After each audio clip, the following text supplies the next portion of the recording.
stole that shit. That's what I do, nigga. Fuck, nigga, I stole that shit. That's what a lot of y'all word, cuz. Y'all word ass people. I'm tired of that shit. You know I ain't never telling no lies. When I'm on the beat, you know the song about to cry. These days I'm vegan, just looking for a side. Cause back then they didn't really wanna give me time. Back then these girls took me for a joke. Never gave a shot cause I was riding around broke. Back then I could only leave them with a quote. Knowing these days I could pay off a note. Now she know I'm popping, got her wetter than a boat. I don't know her name, but I got it in her throat. Got her on top cause she knowin' I'm the GOAT.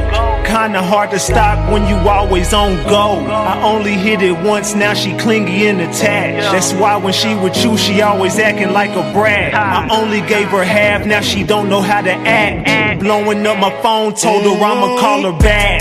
And she want me to hit it from the back. Know I'm on the way with that thing on my lap. Your man come home, I'ma knock him off the map.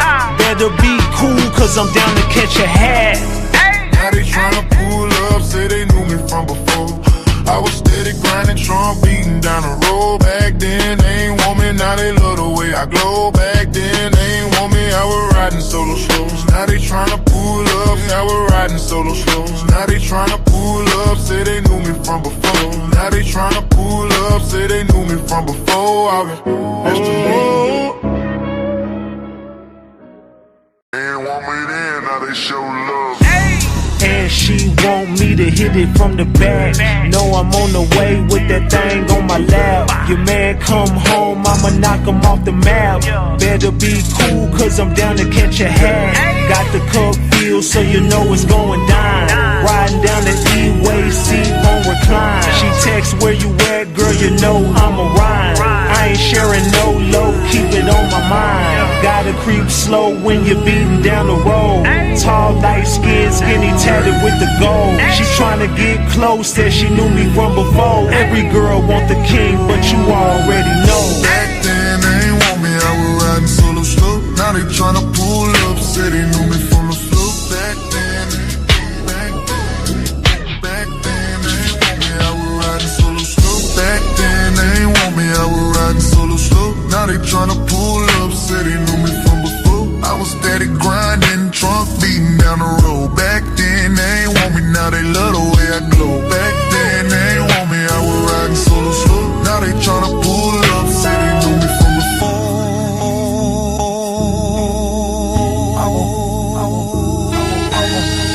I was putting that drink in my cup, in the cut like, man, hold up. I was sitting back smoking in my truck. She was ready soon as I pulled up. I was riding through the city real slow. Had to turn the music down real low. I was strapped cause you know my city crazy. I'm on point even though your boy faded.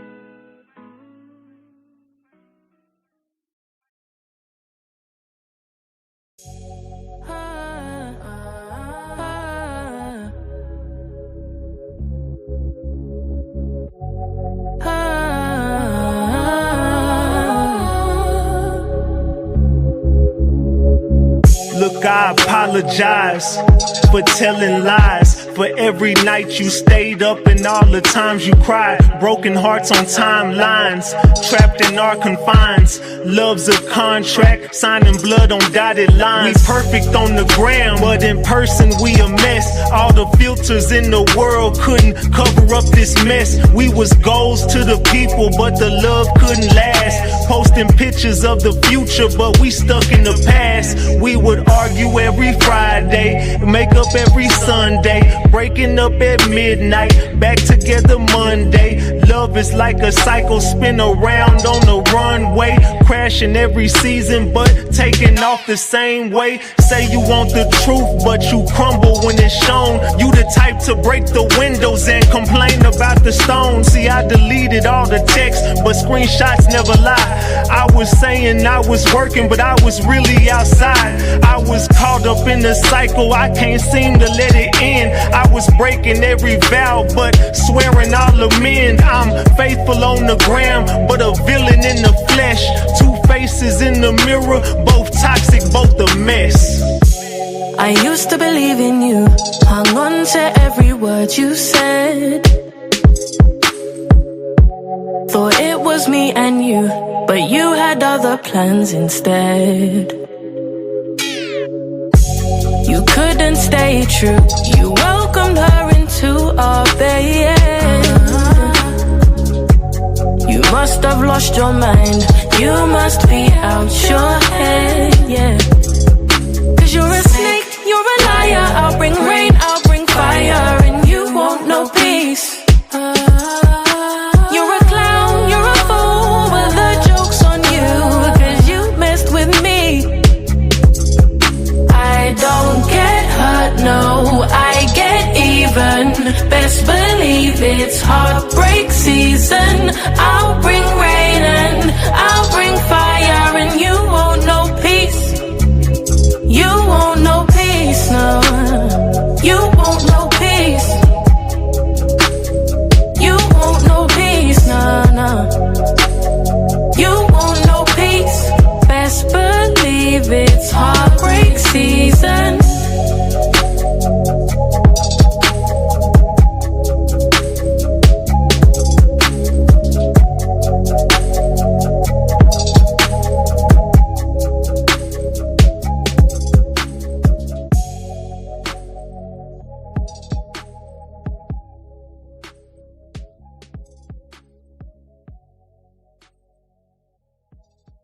You know, there's been a lot of heartbreak going on.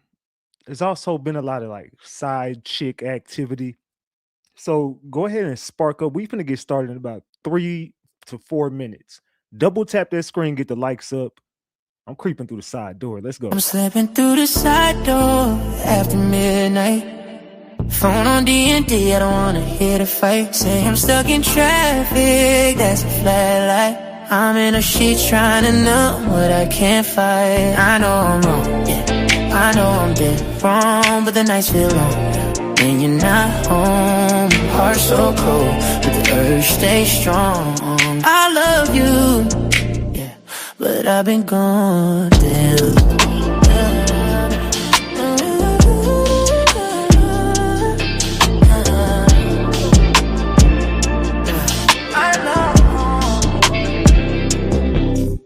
Now I gotta choose, and you know how I do it. Bring some friends you cool with, then I want you to strip. Ride me like a new whip, baby, get your ride on. Gave her that D, now she blowing up my phone. Plus she a baddie, but she always capped though. Caption in the picture say them J's, but them Shacks though. Got me off track though, damn her body crazy. Thicker than some cold grits, born in the 80s. I'ma play some Kelly, tell me if you ready. I'ma give you long strokes, hold that thing steady. I'ma play some Jodeci, you can't take control of me. You was texting trolling me, now you can't say no to me. When I'm inside you, flowing like it's poetry. Knocking on the door, I know it's me. I'm slipping through the side door after midnight. Phone on D&D, can't kill the headlights. Say I'm stuck in traffic, that's a flat light. I'm in her bed fighting demons inside.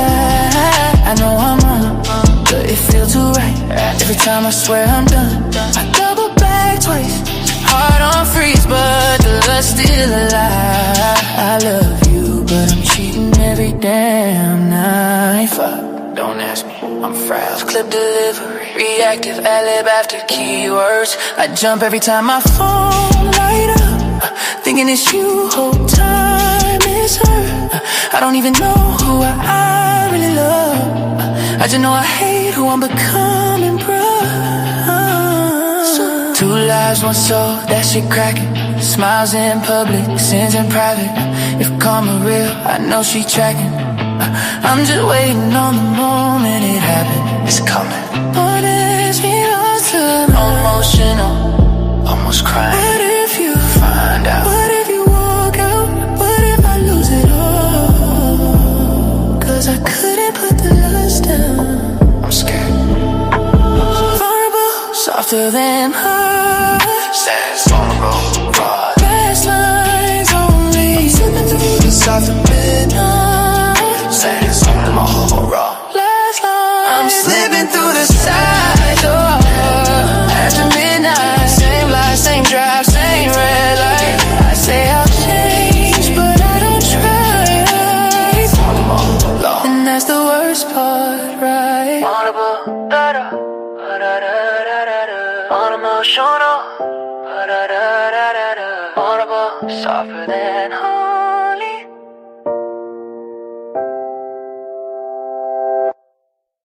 How many people were singing along to that shit? Like, how many of y'all be really just singing that shit? I'm talking about y'all. La da da da da. Y'all be. I know y'all be singing that shit. I know y'all do, man. Hey, no, I'm tone bite. No, I'm tone bite. No, I'm tone bite. We back, Ratchet Gang. We back with another one. We back with another banger. Let's get the likes up. Look, you might have forgot. Hell, they might have forgot. But you already know it's the king. Too loyal. No, I'm tone bite. Ratchet TV. Hey, y'all already know, man. Y'all already know. Get the likes up if you in the building. And if you're new to the channel, hit that subscribe button, tap that notification bell so you can get the drop whenever I drop. All right, so boom. Man. We got to talk, Ratchet Gang. We got to chop it up. Look, right about now, we got to get into this MO3 case tonight. It's a lot going on. We're going to get straight to it. I ain't going to even hold y'all. It's a lot going on. So we're gonna chop it up about everything, right? All right, man. And I'm gonna just say this real quick. Allegedly, and everything I say is alleged, and it's all under the Fair Use Act. And you can see the fair use disclaimer in the description of this video and in the description of all my videos. This is just for entertainment and educational purposes only. This is just to educate my people on what we've been covering over here. Like I said, it's all under the Fair Use Act, and you can see the fair use disclaimer in the description of this video. And everything I say is alleged. Allegedly, y'all. All right, before we start, I gotta start by giving a shout out to my sponsors. This video is being sponsored by two different companies tonight. So before I get started, I do want to give a shout out to hold on, turn my. I want to give a shout out to hold on, let me get in the camera. Viola. You know, this is what I'm gonna be sipping tonight. Some of that exotic pop Viola. That is THC. That's cannabis infused. You know what I'm saying, y'all. You know what I'm saying? You know what I'm saying? The exotic pop Viola. That's tonight. You know what I'm saying? That's what I'm sipping on tonight. Let me turn my damn camera back off. All right, yeah, that's what I'm sipping on tonight. So let me do this real quick. Let me share. All right, so and salute everybody. Salute. I'm gonna give y'all shout outs in just a minute. All right, so before I get started, y'all gonna have to go give a shout out to Viola. Like I said, Viola, they be doing their thing, man. Shout out to Viola. They also, you know what I'm saying, Allen Iverson, work with them, and Al Harrington and a bunch more. So y'all go check them out. You see me following them. I got some of my people over there following them. So y'all go over here and follow Viola. Run them up. Go to viola.com to get you some of that exotic pop. Is completely legal, and it's they're shipping it all across the United States. Wherever you at, wherever you at, they'll ship it to you. So go to viola.com and go ahead and get you some of them exotic pops. So go ahead and get you whatever you want. They got everything. Go shop with Viola. So that's the first sponsor. Salute to Viola, man. Y'all go get y'all some Viola products and tell them Ratchet TV sent you. Also, you can go over here to Noir Lemonade, and they, like, as you see, they got a 10% off on 5 products right now. You go grab it. So let me tell y'all about them real quick, right? Let me tell y'all about them, man. All right, so listen up. There's a new lemonade company on the scene that's about to blow your mind with the perfect mix of sweetness and tartness. Now I know what you're thinking, y'all. I know what y'all thinking over here. Like, man, it's too much lemonade out here, man. It's too much lemonade sipping. I can go get Simply Lemonade, whatever. But let me tell y'all, man, there ain't nothing like Noir Lemonade, man. They not just a lemonade company. It's like some sweet and tart ish it's made with a lot of heart. It's also black owned, so y'all go ahead and support a black owned company. All I need y'all to do is go to noirelemonade.com, all right, and tell them Ratchet TV sent you. Go ahead and you know what I'm saying, get your little promo code on and get you 10% off on your little order, man, and tell them Ratchet TV sent you. Hell, they might even give you another promo code, right? Lemonade, and they got a special discount going on right now. So shout out to Noir Lemonade, and they also working with me on a new ratchet juice or something. We don't know what we're gonna call it yet, but I'm working with them on my new lemonade. So y'all can go ahead and get ready because we finna have our own lemonade, y'all. I'm just telling y'all, we finna have our own brand of lemonade.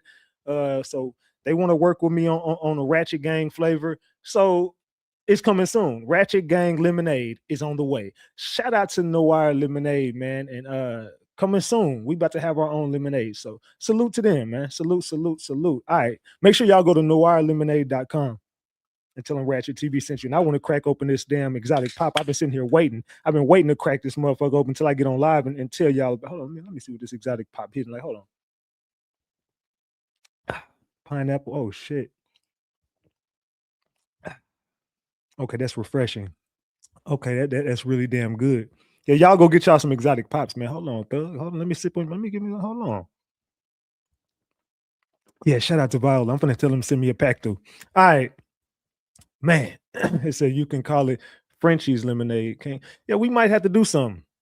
Taz, send that to me on Instagram. Send that to me so I can remember that. Send that to me. Send that to your boy on Instagram real quick. All right. I don't want to forget. All right, then. Okay, I'm gonna get fucked up tonight. Okay. Salute. All right, so back to the content. I had to do my promos, y'all. You know what I'm saying? This live is sponsored by both of them. So shout out to Viola and shout out to Noir Lemonade. All right, anyway, let's get back to the content. Man. All right, who's had their ears to the streets? Who knows about what the hell going on, man? Sean G got to be the biggest crash out on the internet right now. I'm gonna be real. Sean G is about to go out very sad. Let me plug my charger in. Hold on. All right. Hold on. Shit. Okay, it looked like I wasn't prepared. Damn, hold on. What the hell? Okay, there we go. My bad. All right, look like I wasn't prepared. I'm sounding like 88 during the interview or something. You know, she ain't never prepared for shit. So the last person I would call to help me out, I'm gonna be honest. The last person I would ever call on if I needed help is motherfucking 88. Let me tell you. All right. Horrible interviewer. God damn, like the fuck? You learned anything from me over the years? Have you learned it? Have you ever watched a Ratchet TV interview? The fuck was that? What the fuck was that? The fuck out of here with that shit. Then you got that damn little girl up there looking like the leprechaun. Like, Lord have mercy. A child. If she that girl looked just like Beto. Sean G, you laid up with Beto over there. I'm gonna be real with you, dog. Look, let me tell you something, man to man. That girl looked just like Beto. I couldn't unsee it. I just kept thinking in my head, she looked just like Beto till somebody hit me up and was like, "You forgetting? Fuck Beto. That's Yella Beezy's cousin." So Sean G is over there with Jose Bodega's baby mama, and Jose Bodega's baby mama is Yella Beezy's cousin. You cannot make this shit up. If I take a brief pause, it's because I'm drinking this damn exotic pop, and this shit is good. And I'm trying to drink it while it's cold. Because they said, man, you gotta drink it while it's cold, dog. And I'm gonna have some of them lemonades sent in as well. And y'all hit me up with some ideas. Everybody, you got an idea what you want our lemonade to be called? Send it to my DM, and we're gonna vote on the best one, and the best one we're gonna rock with. I'm gonna let y'all decide the name. I'm telling y'all, we fixing to get our own lemonade. So y'all tell me what y'all want to call it. Just drop it in my DM on Instagram, and I'm gonna enter it, and then I'm gonna do the top 3, and the top 3 will be voted upon, and that will be the name of our lemonade. All right. So anyway, said don't be too high, man. I be lit every time I hit this button. You know what I'm saying? But Big Ratchet gonna press them buttons. I got a lot of people pressed right now. So Yellow Beezy's cousin is Finn. Finn is Sean G's baby mama / wifey / Money Maya. She make a killer read the Bible. Yeah, real snake bitch. Don't let her bite you. Hey, MO3, what's her name? Money Maya. She so fire. She make a killer read the Bible. Real snake bitch, don't let her bite you. Come on, let's keep it a buck. That's Money Maya. You see, that's what y'all failing to realize. Money Maya been around the block. Money Maya been around the block a time or 2 or 3 or 4. She even admitted it. She said Sean G gets her dressed. Look, this came out this girl mouth. She says Sean G gets me dressed and drops me off on the block where I go make money with niggas because I know how to talk to them. No, you know how to smash. You know how to open them what's names. You know, you know how to open them what's names. That's what you did. She said this out her own mouth. I ain't making this up. She said Sean G gets me dressed. She said, Mink, you want to play that video of me? Huh? You want to play the video of me? That video was recent. That wasn't an old. So after she didn't have the baby, this is a couple weeks ago. She out there selling ass. And Rainwater loves to buy it. This is Rainwater's ex who used to want to be with MO3. Money Maya. She so fire. She make a killer read the Bible. Real snake bitch, don't let her bite you. And let's tell you something else.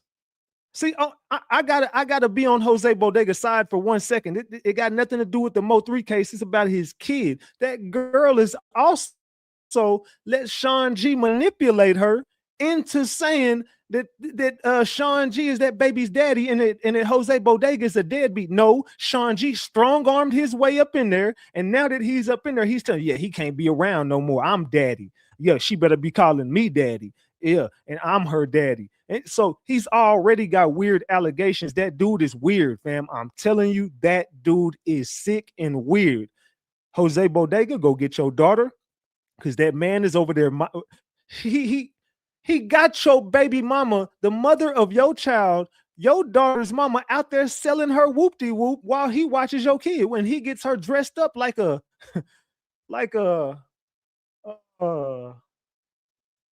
you ever play putt golf? It rhymes with putt. He got her. Come on, man. I don't even know how to get this off. The girl loose.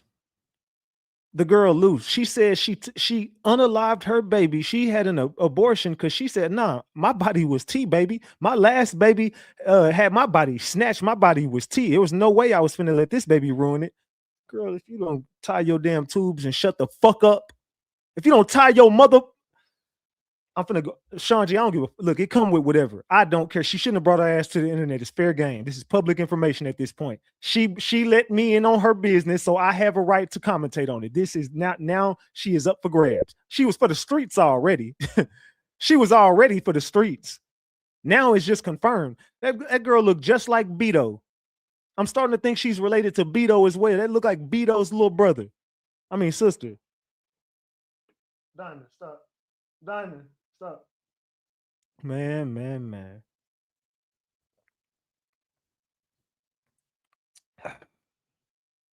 Can't make this shit up. You cannot make this shit up, gang. The girl is up for grabs. The girl is loose. And then the dude just lies so much. This is what Mink told me. Because me and Mink been talking an awful lot. She's been filling me in on a lot of stuff. The blanks have been filled on a lot of shit with Mink. So Mink was telling me, look, I didn't even catch Sean G eating his boogers on the damn cameras. He admitted to it. He was like, oh no, I was only eating my boogers because I know I was on camera. So she said, so now I know he was just walking around my house eating his boogers.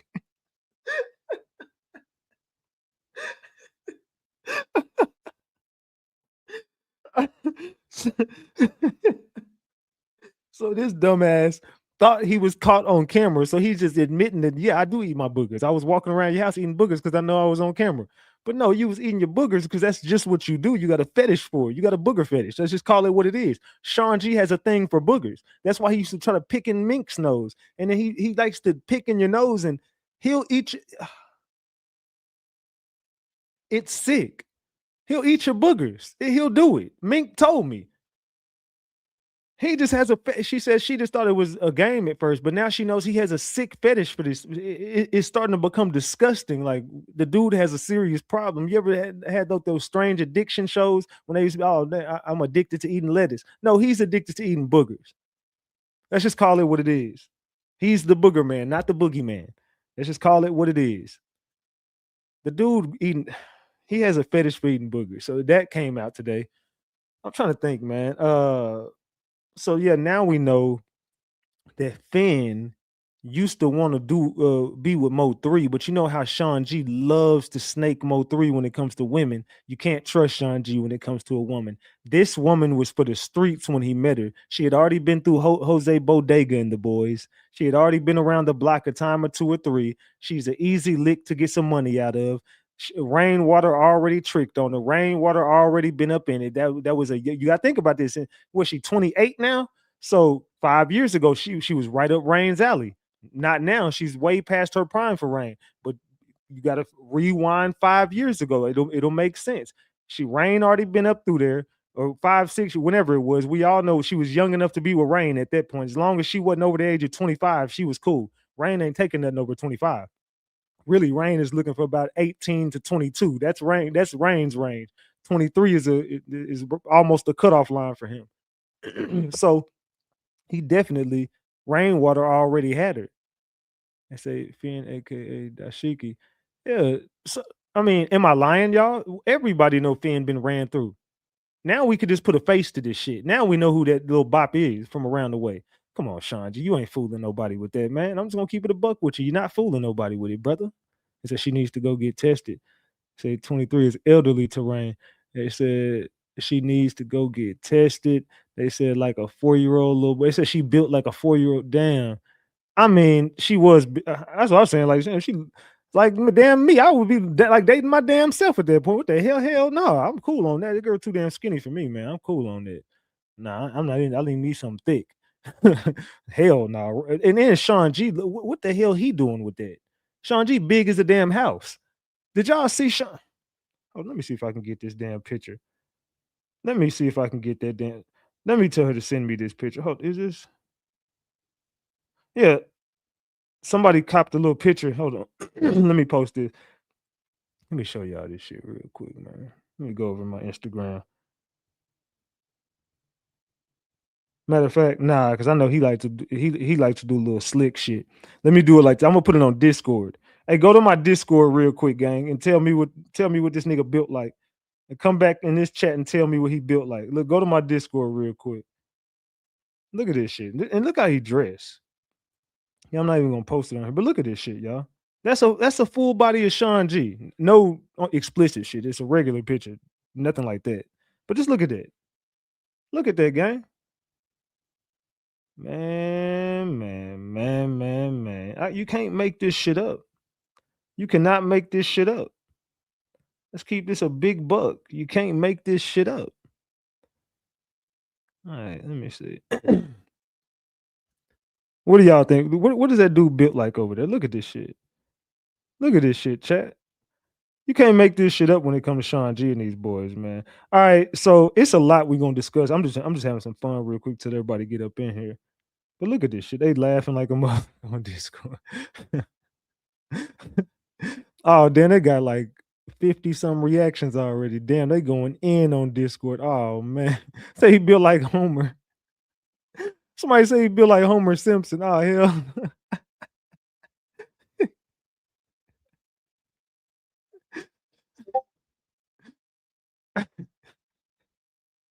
His fat ass was not walking no dog nowhere. Said, damn. They said he built like Medea. Oh hell no. They said he built like Medea. They said Hercules. They said he giving BUM. They said, yeah, he takes the P. They said dump truck overload. They said that's Debo's little brother. Man, they going in on this dude on Discord. Damn. Okay, so shit. So y'all see on Discord, come on, man. You the same dude built like that. You can't be running around here talking about me, dog. I'm sorry, Sean G. Can't be doing that, bro. You gotta keep my name up out your mouth. They said Saucy G. Say he built like Saucy Santana. They said he built like a thumb. Somebody put Saucy in the chat. Oh man. They said that dude built just like Saucy Santana, man. Hold on.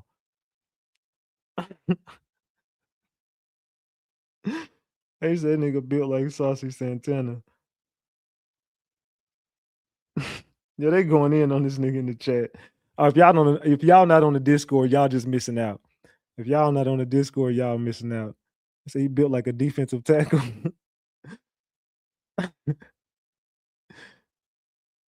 Damn, they going okay. I gotta get back to the live. Okay, y'all go in on Discord, man. I'm getting back to this damn live. All right, so they going in on Sean G on my Discord server right now. Buttermilk biscuit. Yo, somebody said Carl Winslow. Yo, oh shit. Hey, what up? Put him on blast. Oh shit. They say he built like a donut. Say, fam, they are going in on this dude. Let me get okay. I'm going. I gotta get off Discord. Yo, they going in on Discord, fam.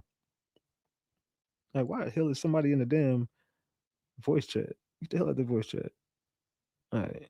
Anyway. All right. Somebody said Warren Sapp.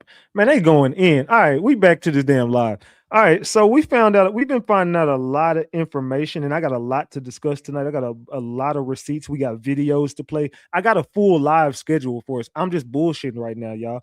So we finna get to the content. Let me go over here real quick because I had some key points that I wanted to discuss on.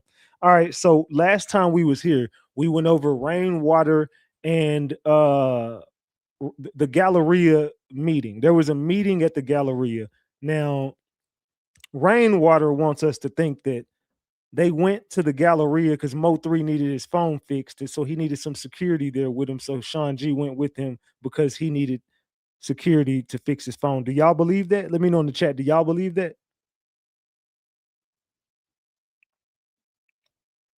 Hey, this shit got me a little lit already. I ain't gonna lie. Sheesh. This shit is strong. All right. So do y'all believe that they met up at the Galleria to fix Mo3's phone? Let me know in the chat. Why do y'all think that they met at the Galleria? And who do you think was at said meeting? Because there was a meeting at the Galleria. They did meet up at the Galleria. This is facts. And see, this is what I heard behind the scenes. Rainwater and Sean G want to know how the fuck I got this information. And I think they kind of figured out who gave it to me a little bit. I think they might have, but they both want to know how the fuck does Ratchet TV know about this? Because the only way you can know about this is if you in the mix. You had to have been in the mix with Mo3, and they're like, hold on, well, Ratchet wasn't around. So who the fuck was around us at that time? They could give Ratchet that information because Ratchet don't. How the fuck he know about that? Salute to Jess B for that 50-piece McNugget. Let me give my shout outs real quick.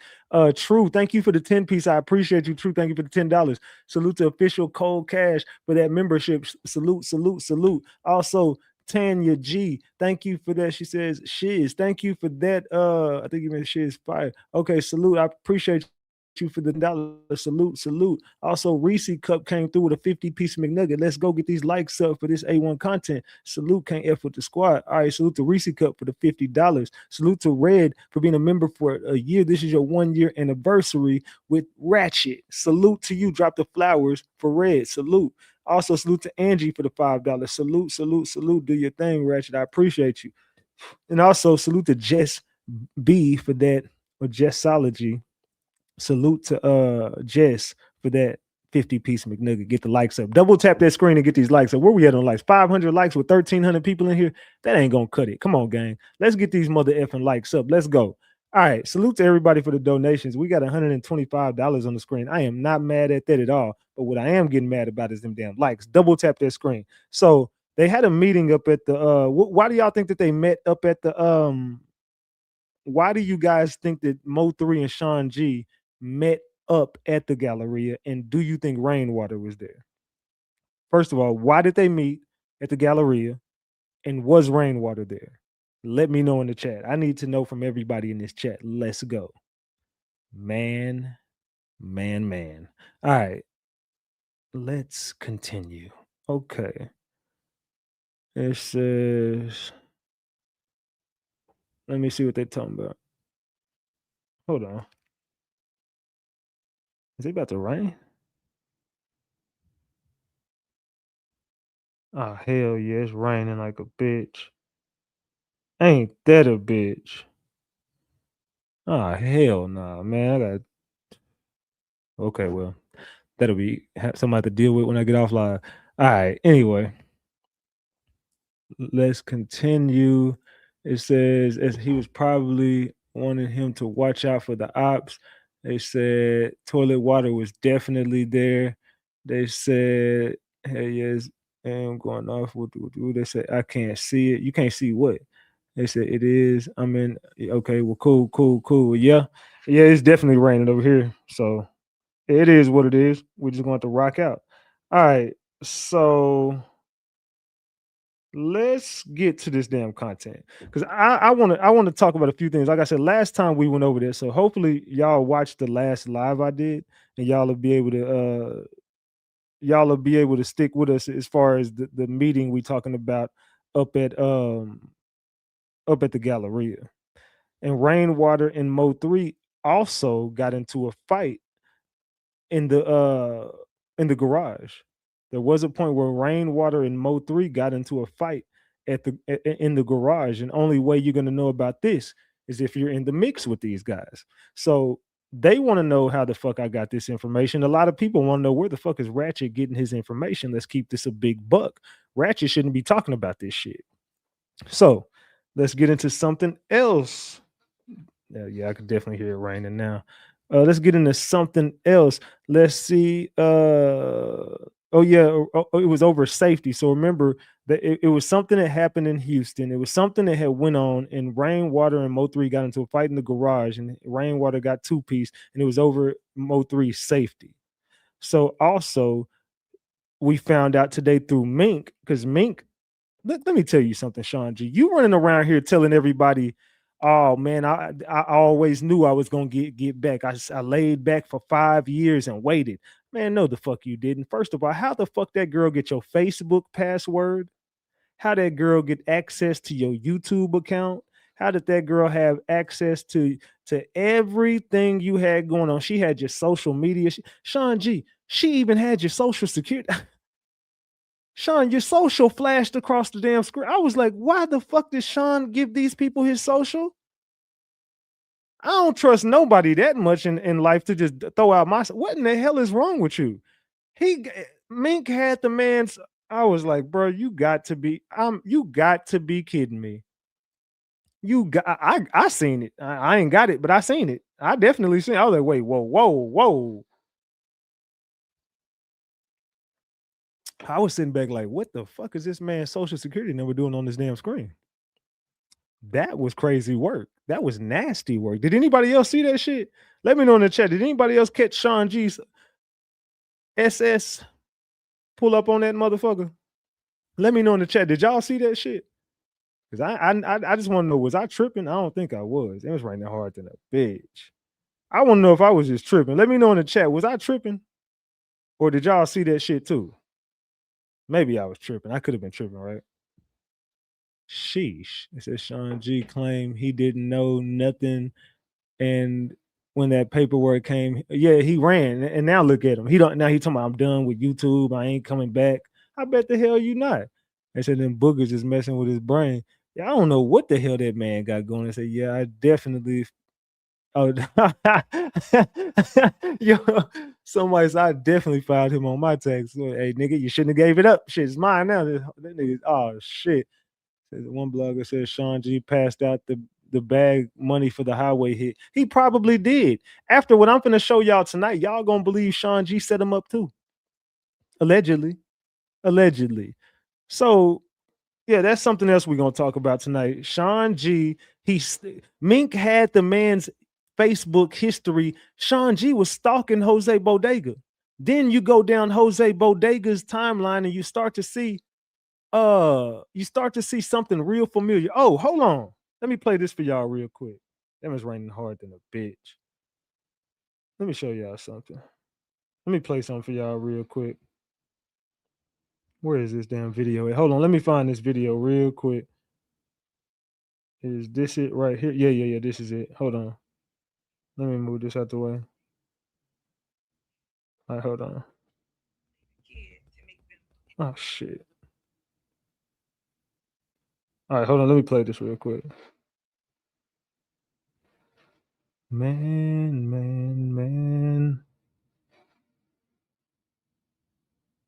I want this shit play. It says manipulating a kid to make them hate their dad is evil. Now, Sean G came home December 20th. So by on Christmas Day, he's saying manipulating a kid to make them hate their dad is evil. It says. So listen to that again. Listen to that again, y'all. I want y'all to listen to this again. Tell me what y'all hear. It says manipulating a kid to make them hate their dad is evil. Now, Sean G came home December 20th. So by on Christmas Day, he's saying manipulating a kid to make them hate their dad is evil. The post, it says manipulating a kid to make them. Tell me what y'all hear. Listen. Now, Sean G came home December 20th. So by on Christmas Day, he's saying manipulating a kid to make them hate their dad is evil. So Sean G, you got out of jail, Sean G. First of all, we don't even know how the hell you got out of jail. That's number one. You just appeared out of thin air. You get out of jail. No one knows how you got this slap on the wrist and got out so early, and you're home, and now you took over. Like I said, that's exactly what you did, because it's proof. Jose Bodega was a good dad. There is proof that Jose Bodega had a good relationship with the mother of his child while you was locked up, and they were still smashing. Oh, you didn't know that? You didn't know Finn and Jose Bodega was still smashing, was all cuddled up on Facebook and shit? Oh, you didn't know that she was still with him while you was gone? Yeah, and he was still around his kid and they was playing house. Oh, you didn't know about that? You didn't know Jose was still cracking it while you was locked up? You didn't know Jose still can get your baby mama, and that's why you trying to keep her, that's why you trying to keep him away from his child? Oh, so you don't know that Jose and her never stopped smashing. Only time they stopped smashing is when he was locked up. And when he came home, you don't think he was cracking it? Yeah, he came home early. You was pissed off when he came home. Allegedly, but he been cracking her. Sean G, you just mad because the man got a kid with her, but you already knew that, but you've been playing him real close, because it's kind of funny that somehow, some way, Finn had the drop on Yella Beezy baby mama before anybody, because remember, they gave it to Mink. Remember that? They gave it to Mink, and Mink hit up Sin and was like, hey, Yella Beezy mama died. And we all thought she was lying. And we was like, how the fuck it hadn't been reported anywhere.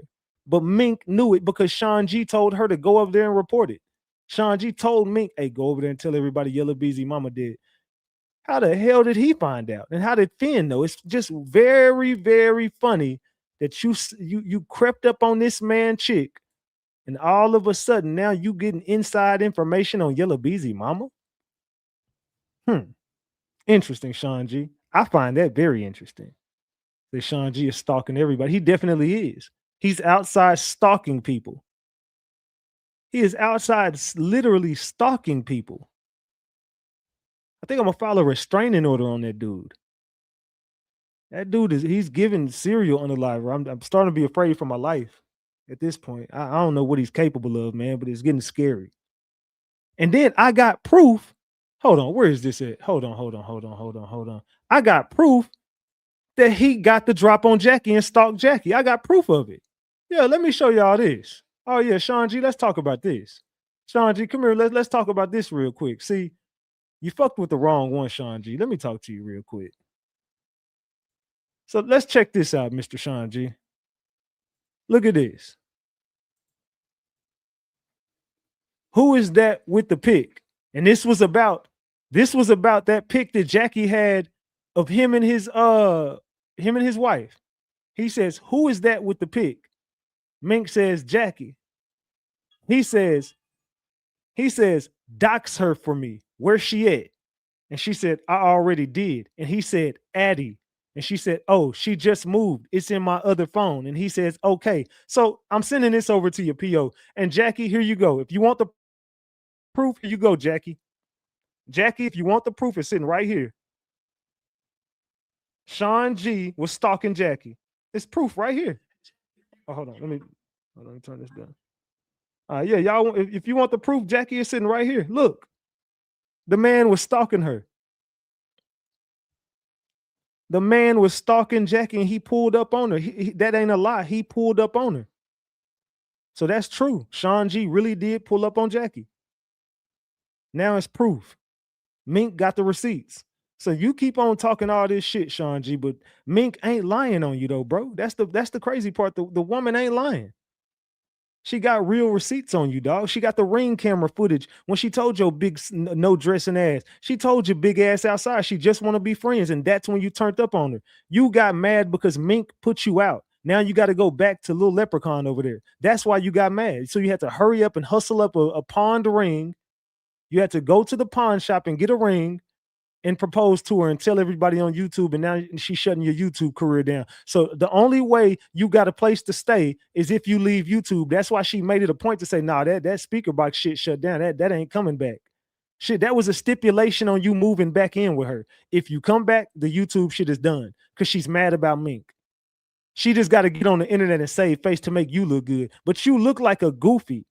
You sitting in the background, "Nah, yeah, I don't know about YouTube." She said, "No, YouTube is shut down." That right? There's no more. Yeah, that there is no more. That's retired. He's done. Yeah. So she got control over you because she's paying the bill. She has the 9 to 5. You're a stay-at-home dad. So you thought you had paradise with Mink, but you had to hurry up and run a play and steal from her. You took that little boy cleats. I heard you took his football pads. You didn't want Dylan to go to practice that day. You were so pissed off. You didn't want Dylan to go to practice. That's the crazy part, Sean G. You were so mad. You was jealous of the little boy.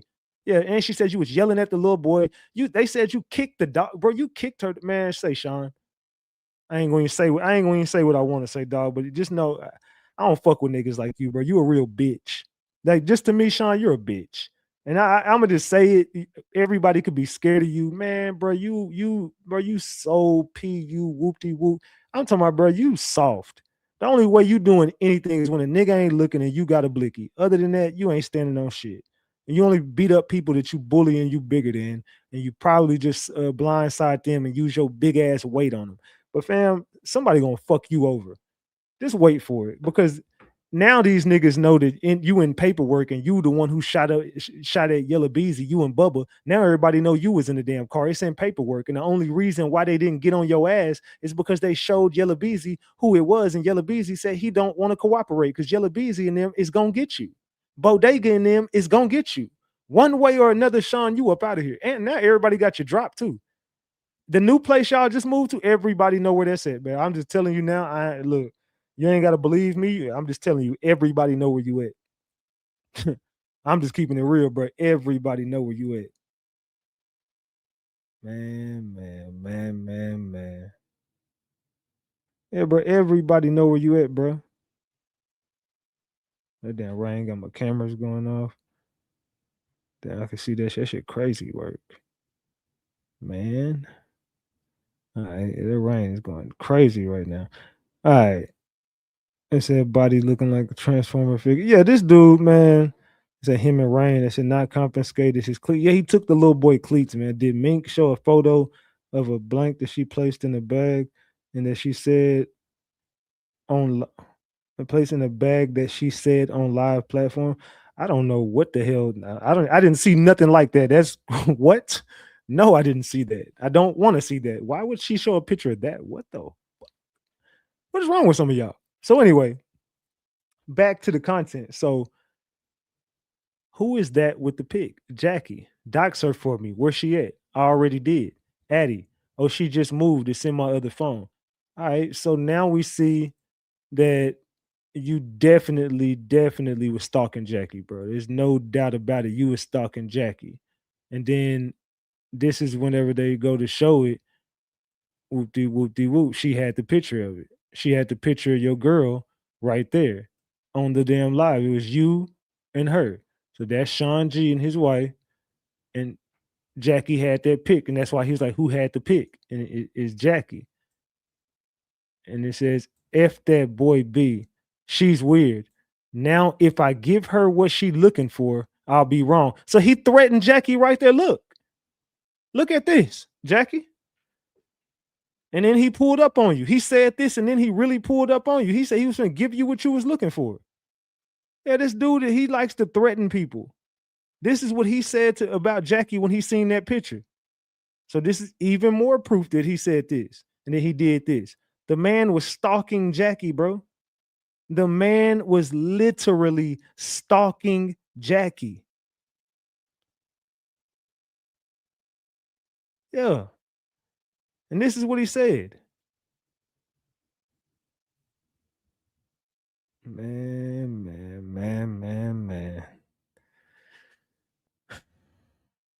Sean G been a hater. Even on the couch, he making plays. That's why he get up. That's why he get up and get a job. He said he ain't getting up and getting no damn job. Sean G ain't thinking about working. Jackie needs to go file a complaint on his ass. So Jackie should have called the feds on him and we wouldn't be having this conversation. Nah, facts. Jackie want to play the little Crip gangster shit. Jackie, go put the man ass in jail. Call Barnes and put his ass in jail. This is proof. I'm giving you proof. I'm giving you proof that it happened. This right here. This is in Mink's phone with Sean G's number attached to it. You said you was going to give her what she was looking for. Then you backdoored that and said, who is that with the pic? Jackie, dox her for me. Where she at? I already did. Addie. So you asked for Jackie's Addie right here, bro.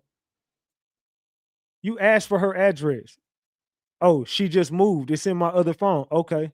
And then you said, if I give her what she want, I'll be wrong. So if you unalive her, you're going to be wrong. Sean G, you got a serious problem with anger, bro. And you just want to unalive people. You need to be back in jail, bro. We only got 600 likes with 1,400 people in here.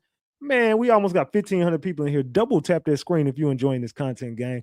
Double tap that screen if you are enjoying this content, gang. All right, let's go. Come on. Double tap the screen, man. It said he's in the bushes. Oh, he's definitely watching right now. Sean G is most definitely watching and he's pissed. I'm telling you, he's so mad at me. He want to pull up on me. Quiet as kept. Sean G wants to pull up on me. Said, can he even stand for a long period of time? I don't think so. I think he'll get uncomfortable if he does. They said, what's good, everyone in the chat? Salute. They said, he's an informant. That's why he out. They said, you take the words out of my mouth. They said, could what Mink said he do 3 M's a month? Yeah, he said he did. He unalives 3 people a month. And that's true. That's what he has a fetish for this, just like he has a fetish for boogers. So right there is plain to see that Sean G has a serious problem. He has anger issues. The dude has serious anger issues, man, and he needs to get checked out. Also, I talked to someone about everybody that's involved in this case today. We got receipts to go through. And then after the receipts we go through, we have some videos to play. Do y'all want to go over the receipts that I have about a conversation I had with somebody? And I just had to summarize this in order to not let out who it is. You understand? So what do y'all want to do? Y'all want me to tell y'all a story?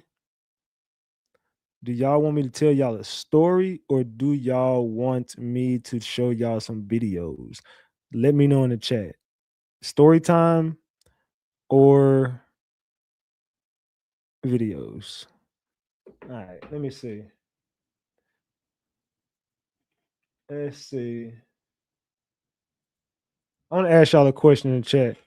Is Sean G baby mama Money Maya? Do y'all think Sean G baby mama is Money Maya? Do y'all think Finn is one of the Money Mayas? I'm it's starting to give that she is.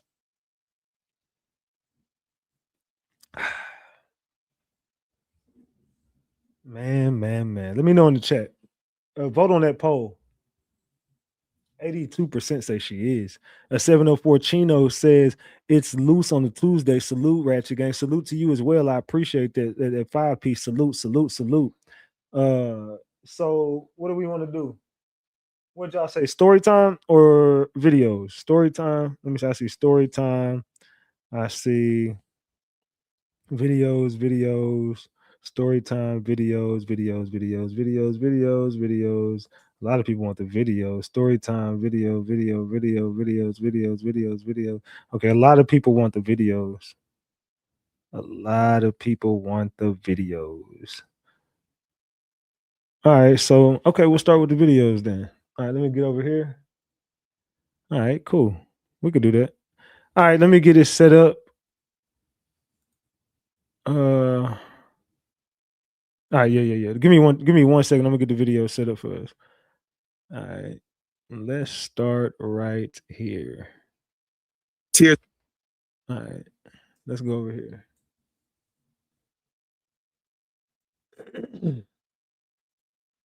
Oops, no. Start right here. Y'all will die. Yeah, start right here. Let's go here.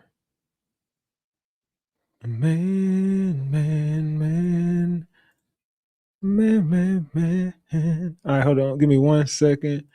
Window. All right, y'all ready? Let's go. Let's start this shit. Let's go. Y'all will die. 6 of you will die. You have set something into play that did not need to be set into play, and I have chills, and you will die. 6 of you will. Not by me, so don't think I'm talking about me. I'm telling you what's about to happen now, and it's going to be ugly. It's going to be merciless because you didn't have to do it. And then you're taunting. 6 of you will die. 6 of you. And the young man, I'm not even going to call your name, sir, but you got on your live on Instagram and said you was on the highway and you made it and you taunted it. You're one of them. You're one of the 6. You are a dead man. And it's not by me. I'm not threatening you. I'm telling you what Spirit has said. You have signed your own death warrant. Y'all should have not done this. They started the war for real. This is a war now. And there goes Jackie. Jackie is at the back end of everything. Always talking, always know every damn thing, right?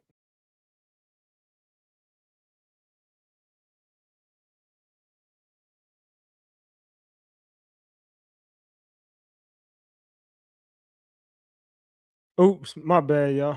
I knocked myself off the damn live. My fault. Shit, my bad. I pressed the back button by mistake. My bad.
All right, my bad. I'm back, bro. I told y'all this. I told y'all it was raining. My power went out for a second. I'm back. My bad. I told y'all.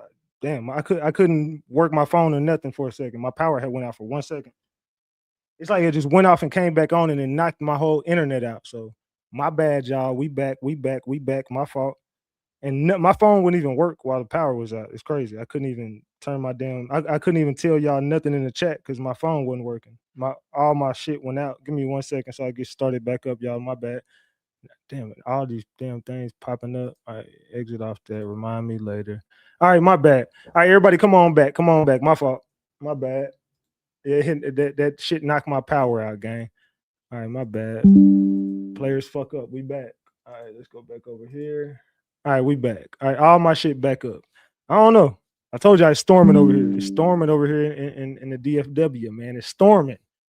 All right, so we back. All right. Let me get back over here to these damn videos, man. My fault, y'all. All right, let me start back where I left off. Shit. The rain stopped though, so we should be good. Let me go back over here. What the fuck? All right, there we go. Boom. All right. Let me go back to the videos. My bad. All right, so we had just played the Jackie video. Okay, so yeah. We was talking about Jackie just be involved in every motherfucking thing. All right, so let me get back over here to this. All right, so let's talk about Trap Boy Freddy and Yella Beezy for a second. My bad, y'all. Everybody come on back over here. My fault. I'm gonna have to go back and cut that damn part out of the video where we just lost power for a second. All right, so y'all should be able to hear me now. Drop the gems if we good. Drop the gems if we good. Let's get back to the content, man. I'm sorry again, y'all. I apologize. We back. Let's go.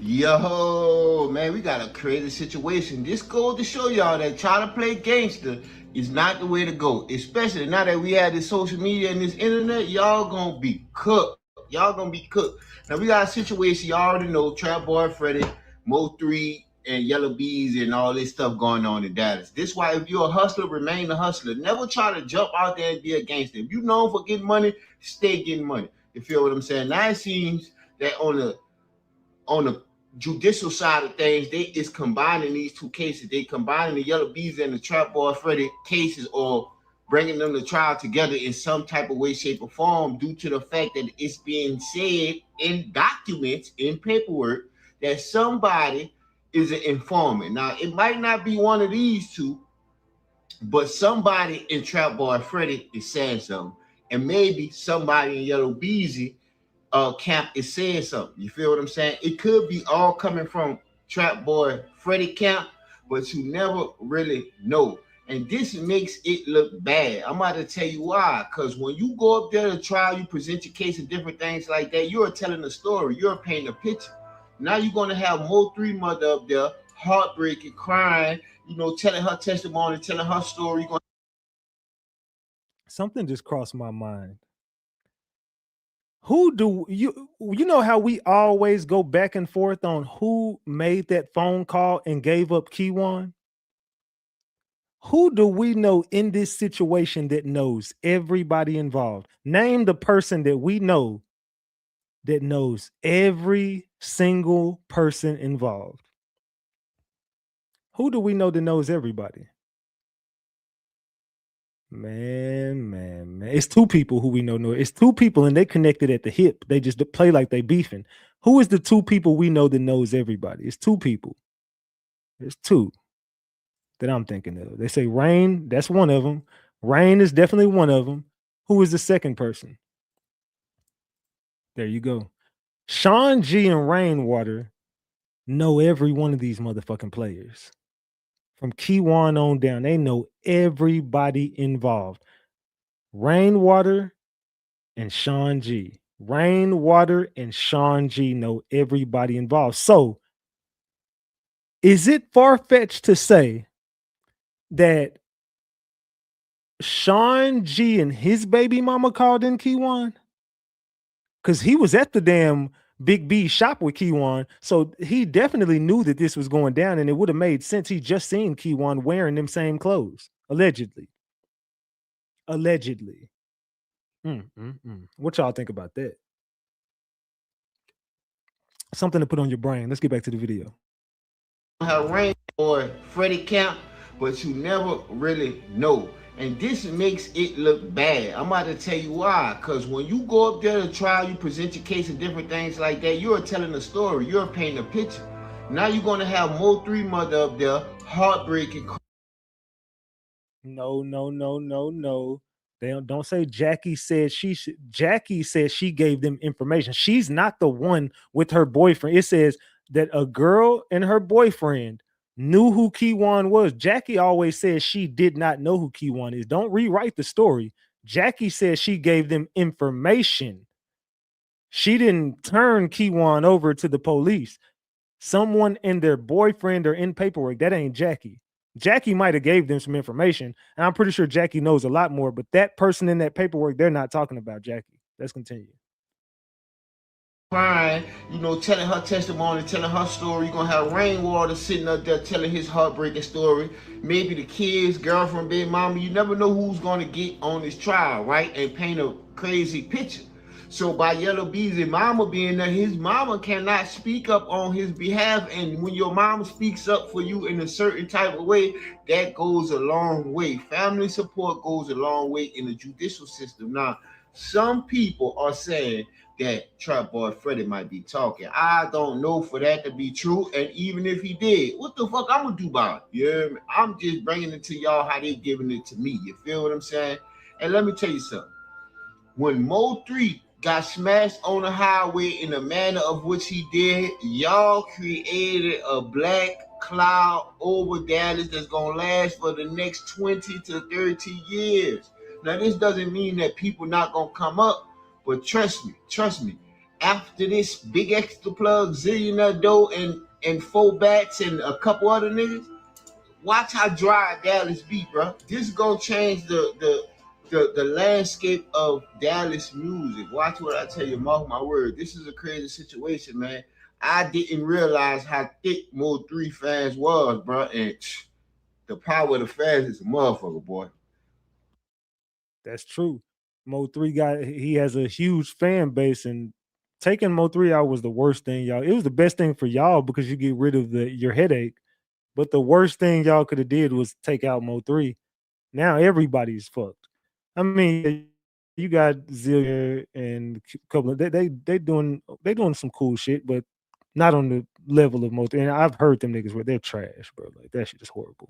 So it's really was Mo3 and it's nothing else. Dallas is just, it's like the curse of Dallas, Texas. Every time we get a star, some bullshit just happens. We can never come together. Dallas is just one of those haunted cities to me. Living here is just like, damn, like nobody really just makes it out of Dallas like that. Like not on no huge landscape or a big scale. Nah, it's just Dallas is just cursed.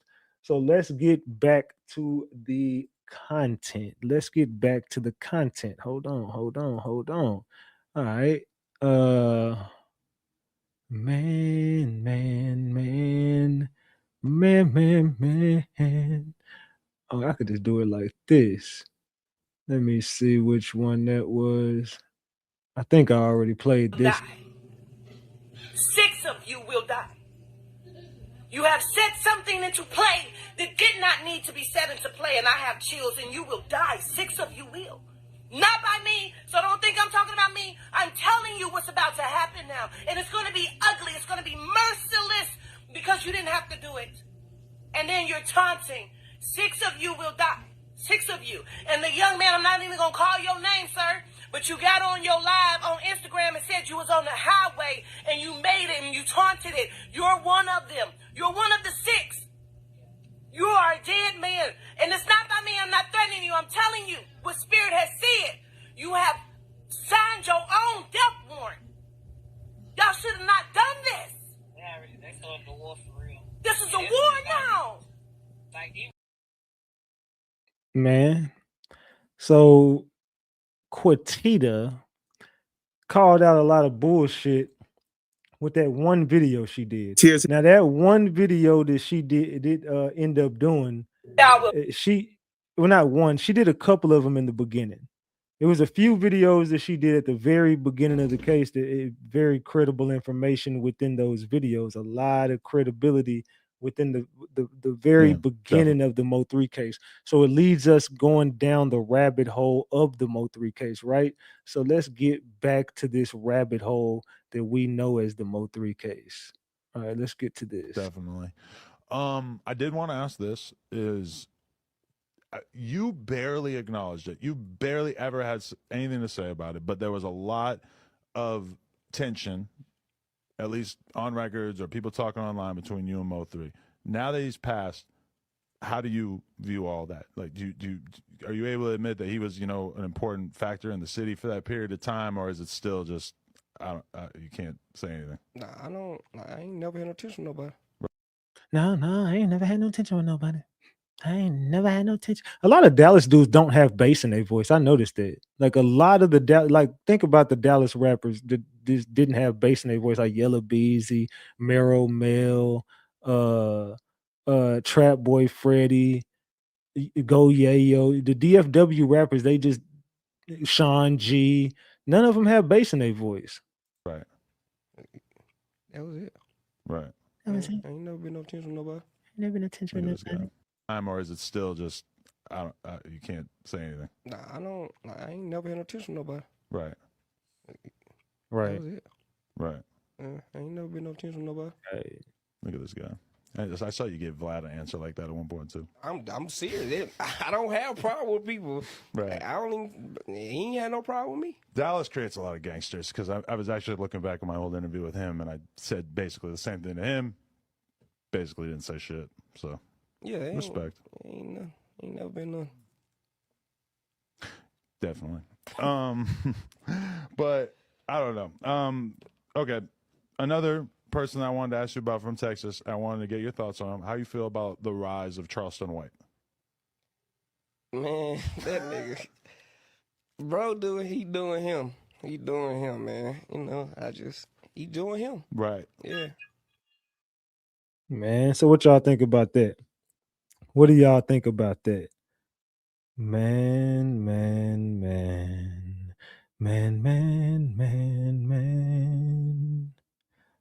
All right.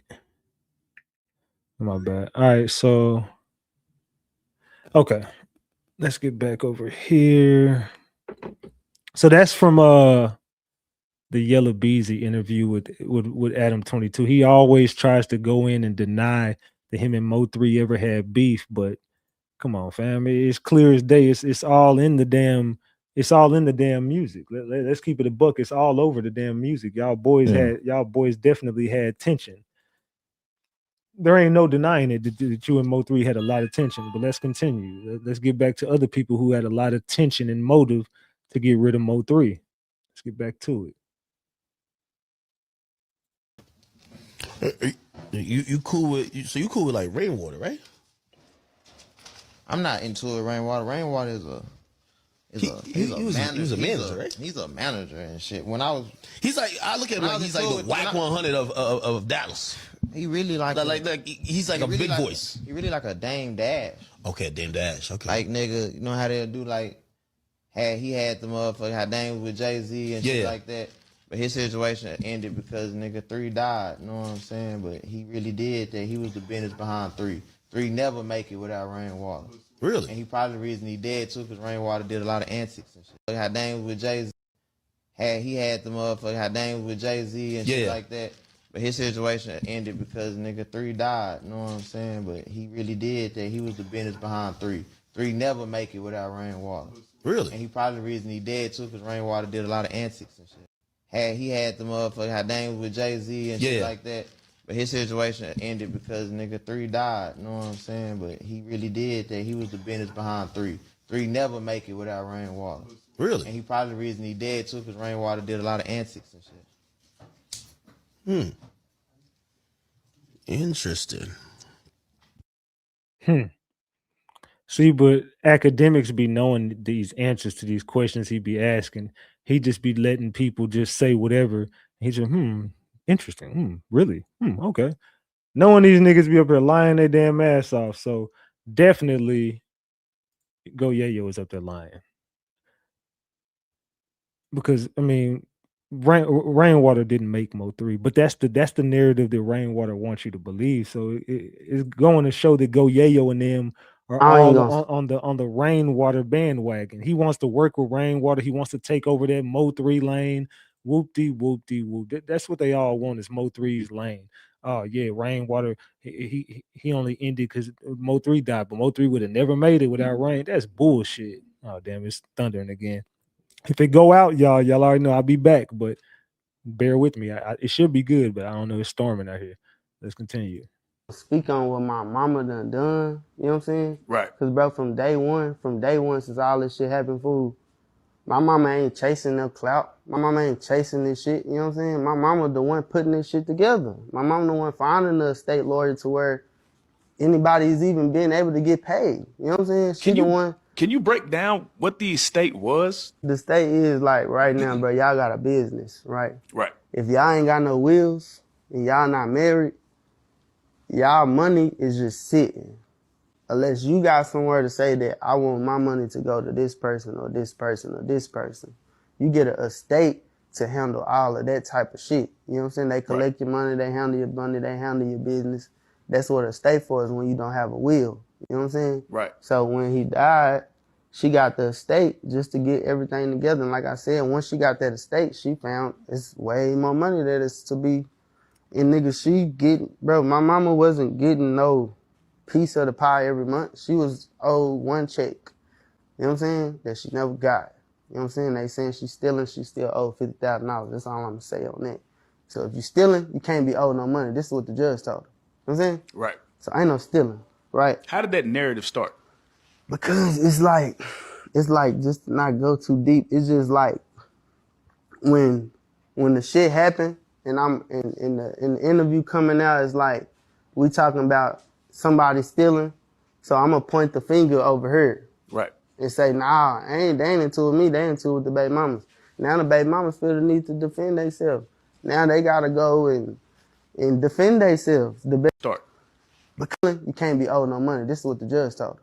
You know what I'm saying? Right. So ain't no stealing, right? How did that narrative start? Because it's like just to not go too deep. It's just like when the shit happened and I'm in the interview coming out, it's like we talking about somebody stealing. So I'm gonna point the finger over here. Right. And say, nah, they ain't into with me, they into with the baby mamas. Now the baby mamas feel the need to defend themselves. Now they gotta go and defend themselves the best way they can from what they being told. It's probably about Rain. We all know Rainwater is the reason why the mama ain't on that estate no more, because she started to question Rainwater. She believes Rainwater is guilty. She believes Rainwater got some shit to do with her son. That's why she said, in due time, Rainwater, your day is coming. Your day is coming, Rainwater. She's made it a point to stay very silent throughout this, but she's also made it a point to go public and tell the world how she felt about you. She does not fuck with you, Rainwater. I've been telling people for years, Miss Noble does not fuck with Rainwater.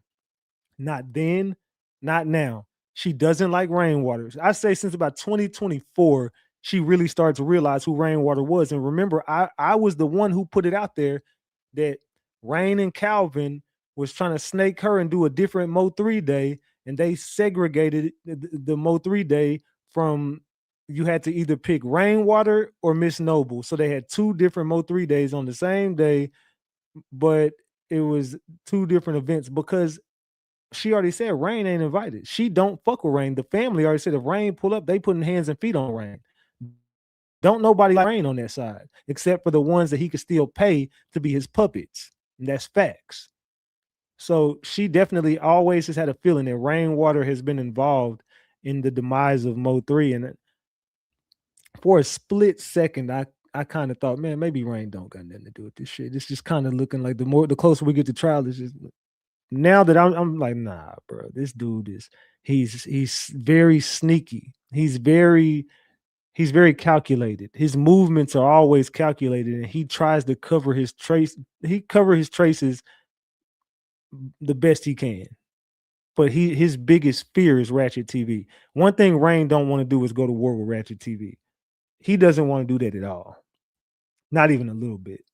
So let's continue. Let me get to the next video. Which one is this one? I'm a spiritual. Oh, yeah. Let's go over here. All right, so let's go here. All right, let's remove that. All right. Give me a second. All right, let's go here. Spiritual guy.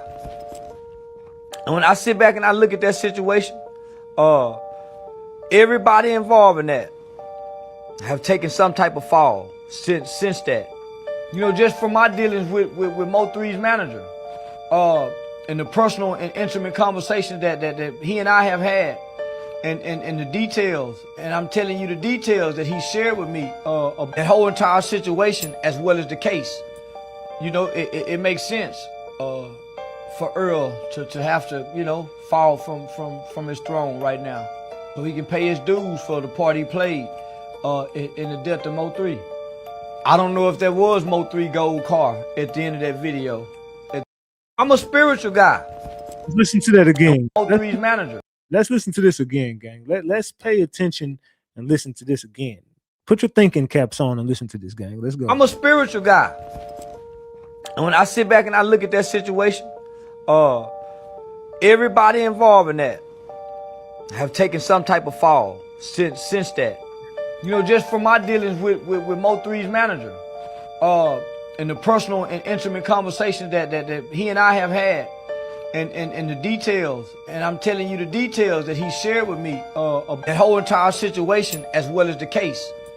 You know, it makes sense for Earl to have to, you know, fall from his throne right now, so he can pay his dues for the part he played in the death of MO3. I don't know if there was MO3 gold car at the end of that video, at the crash, the Honda. MO3 rapped about the Honda taking the plates off. You know, nobody knew that. You know, he and Earl lived in the same apartment complex. Those that know. Mo started harassing, antagonizing, and trying to bully Earl Spence.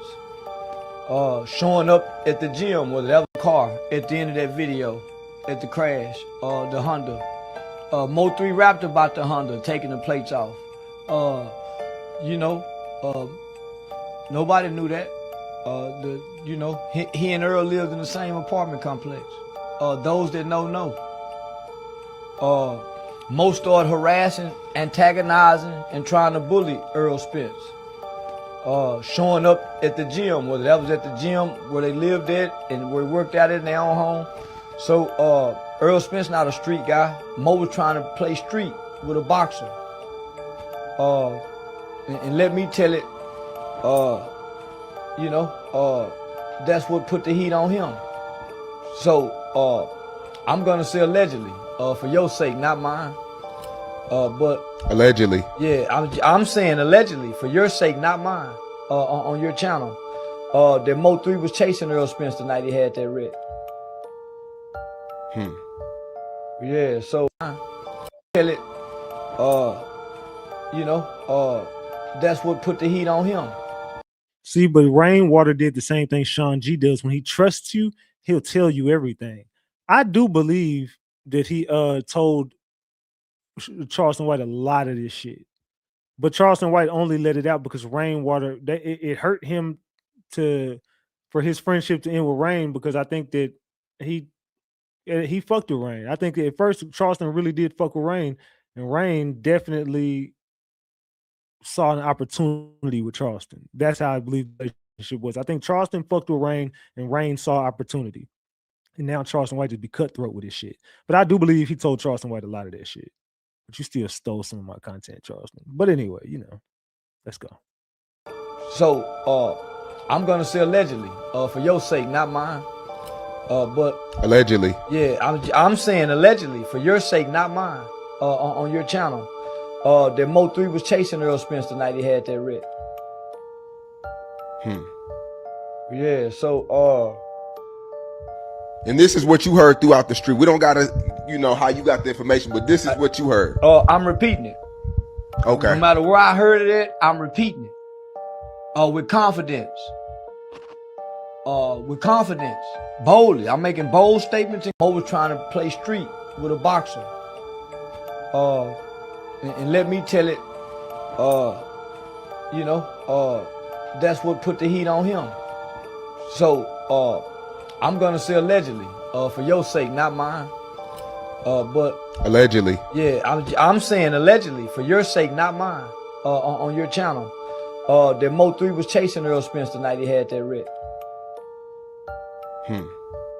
Yeah, so and this is what you heard throughout the street. We don't gotta, how you got the information, but this is what you heard. I'm repeating it. Okay. No matter where I heard it at, I'm repeating it. With confidence. Boldly. I'm making bold statements and claims. You often say you don't mess. So what do y'all think? You believe Charleston? Let me know in the chat. Do y'all believe Charleston when he's saying it with confidence that he knows Mo3 was chasing Errol Spence that night? He said he's repeating it, but he's saying it with confidence. Like, man, this information might have came to me, but I know it's true. He's saying, I don't give a damn what y'all talk. Look, I'm saying allegedly for you, nigga, not me, because I know it's true. This is just for your channel. Man. Let's continue, gang. We got a lot to, like I said, we got a lot to talk about tonight. Oh, no, I don't need that. We got a lot to talk about tonight. Damn it. All right, let's get over here. Let's go over here. Police are looking for a killer after a comedian died weeks after being shot. We all got the call. We was at the club like, hey, man, Roy got to get rushed to the hospital, man. And even when I had spoke to him, he was telling me that it was a setup. June 24, 2017. An interview on Real Life Productions' YouTube page premiered with Dallas, Texas comedian Roy Lee Pate that would eventually lead to him losing his life. As the camera was locked on Roy Lee, who at the floor, he uttered the statement, "Come on, you from Oak Cliff, America, come F with us, till you come on up so we can rob you, cause you ain't really from over here, right?" Come on, ho, you from America. You from Oak Cliff, America. What up? Long live Roy Lee. Long live Roy Lee. But let's chop it up about this shit, man. It's gonna get good. Let's continue. Roy Lee was drawing reference to a particular rapper in question, who went by the name Marquis DeAndre Conway, also known as Yella Beezy. In the previous interview, Yella Beezy would have claimed he was from Oak Cliff. Oak Cliff, around here. Yellow Beezy, man, we in here, man. Y'all see what this my city, man. Y'all already know what it is, man. Oak Cliff, America said that meant that stand on that, man, for real. Said that meant that stand on that, and that's for real.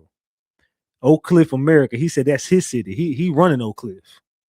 From Roy Lee's perspective, he wasn't simply going to let what he believed was a lie be told. But there was one other factor that influenced his decision to speak publicly, exposing Yella Beezy. There was a bit of a rift between Yella Beezy and another Dallas, Texas rapper by the name of Melvin Noble, also known as Mo3. Now, Mo3 and Roy Lee were like best friends. They had a brotherly bond, always joking around and supporting the other. Yeah, I had to do the Mo3 challenge too, man. It's from my city, man. My nigga Mo3 on the block, in the paper, and I always kept them noodles, and they was all on me. Roy Lee was a stand-up guy, and just as Mo3 would have his back, he also stuck up for Mo3. That was his extra incentive for speaking on Yella Beezy. So we all know that they kind of jumped out the window for each other. And now they both not here. Long live Roy Lee, long live Bubba, long live Mo3. Let's go. You understand me? You don't count. That's why I hurted me, because with Mo3 and other rappers saying that they wasn't from where they from, but Mo3 went to these schools in North Dallas. You understand me? Those statements would escalate the already building feud between the rappers. But now, Roy Lee had a target on his back and would soon be ambushed for his words. That reality would become true in less than 2 months after the interview. That shit started fucking up. My bad. I started skipping real quick. My bad, y'all. Rival Yella Beezy would find Roy Lee and have him jumped by his entourage. As recounted by Roy Lee, he was at the King of Diamonds club where the incident happened. Yella Beezy would swing with the punch, but luckily, Roy Lee saw the incoming blow from the side of his eye and was able to dodge the impact. However, that did not deter Yella Beezy from carrying out his intentions. Instead, he allegedly had his entourage then attack Roy Lee, inflicting a blow to the back of the head. He tried to sneak me. And shit, I got jumped a little bit by his partner and him, but he ain't hit me, so that's why I want to fight a one-on-one. It was at that moment that Roy Lee came to know Yella Beezy held a grudge over his statement in the interview that insinuated he was a liar about where he was from. Although no footage of the incident has been spread, there is one source where footage of Roy Lee fighting in another club of the same type show him being surrounded by a group. Just in this case, the first punch was thrown by him. Get the likes up, y'all. Double tap that screen. Get the likes up. This is a big part of the MO3 case as well as Roy Lee. Roy Lee plays a major factor in MO3 ending up dead. They both played a major part in each other's deaths. Who came across the rare clip speculate this may be the footage of the incident, but Yella Beezy cannot be made out in the clip, and it contradicts the story of him being ambushed, so maybe it's of another incident. After his altercation with Yella Beezy, Roy Lee further pushed the boundaries of issues that stemmed from his interview and the ambush of him at the club. He was adamant about getting his fair chance to redeem his honor, or as the street culture would say, get his lick back.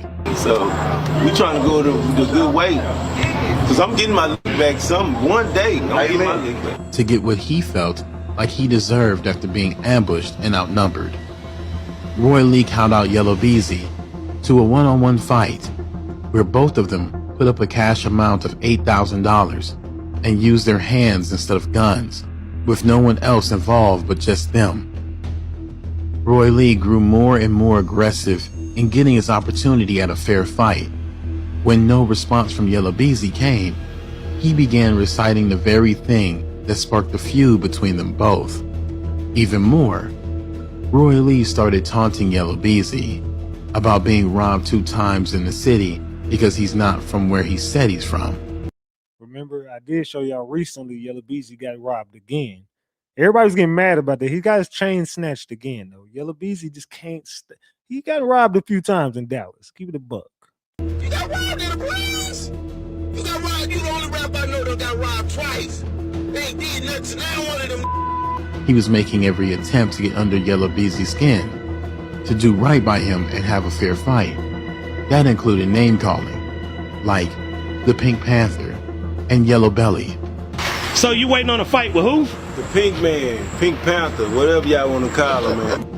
The more Lee pushed, the more his rivals were behind the scenes plotting on taking his life. Roy Lee made the mistake of assuming the lack of response to his pressing of the matter meant that no one was listening, but someone was. Still, Roy Lee wasn't backing down or putting the feud to rest until he got his fight. And he made it his mission to bring up the problem between him and Yella Beezy every chance he had to get his request for a fair fight. Man. Long live Roy Mother effing Lee. Long live Roy Lee. Let's continue. That's always I've always been very interested in the Roy Lee story. Roy Lee would return to the same platform, Real Life Productions, with another interview that aired on YouTube on November 3rd, 2017. But this time, things began escalating beyond conversation of simply fighting. Roy Lee appeared to be frustrated with what seemed to him like cowardice from Yella Beezy. In a moment of agitation, Roy Lee let it be known that while he was not trying to pick up a gun to settle their grievances, he can also go that route and find grandmothers and mothers as Yella Beezy appeared not about fighting. So you just heard that. Allegedly, Roy Lee told him, look, I ain't trying to pick up no blicky, but I can go find your mama and your grandmama. So he spoke on, look, it was getting sticky. It was getting sticky between Roy Lee and Yella Beezy because there was some shit happening in the streets. Some people was talking and some words was being exchanged and getting back to the other people like, hey, a nigga finna smoke you, bro. Yella Beezy he got money on you. And he was like, well, shit, I can go find his mama and his grandmama too, type shit. You know what I'm saying? Let's keep it a buck. But shooting. But you don't want to fight because you ain't got nothing from here. I'm talking about from here. I ain't talking about from here. This easy. Yeah, nigga, I just got out of jail. Things would go down a dark road. Something that began as what most civilians would consider simple.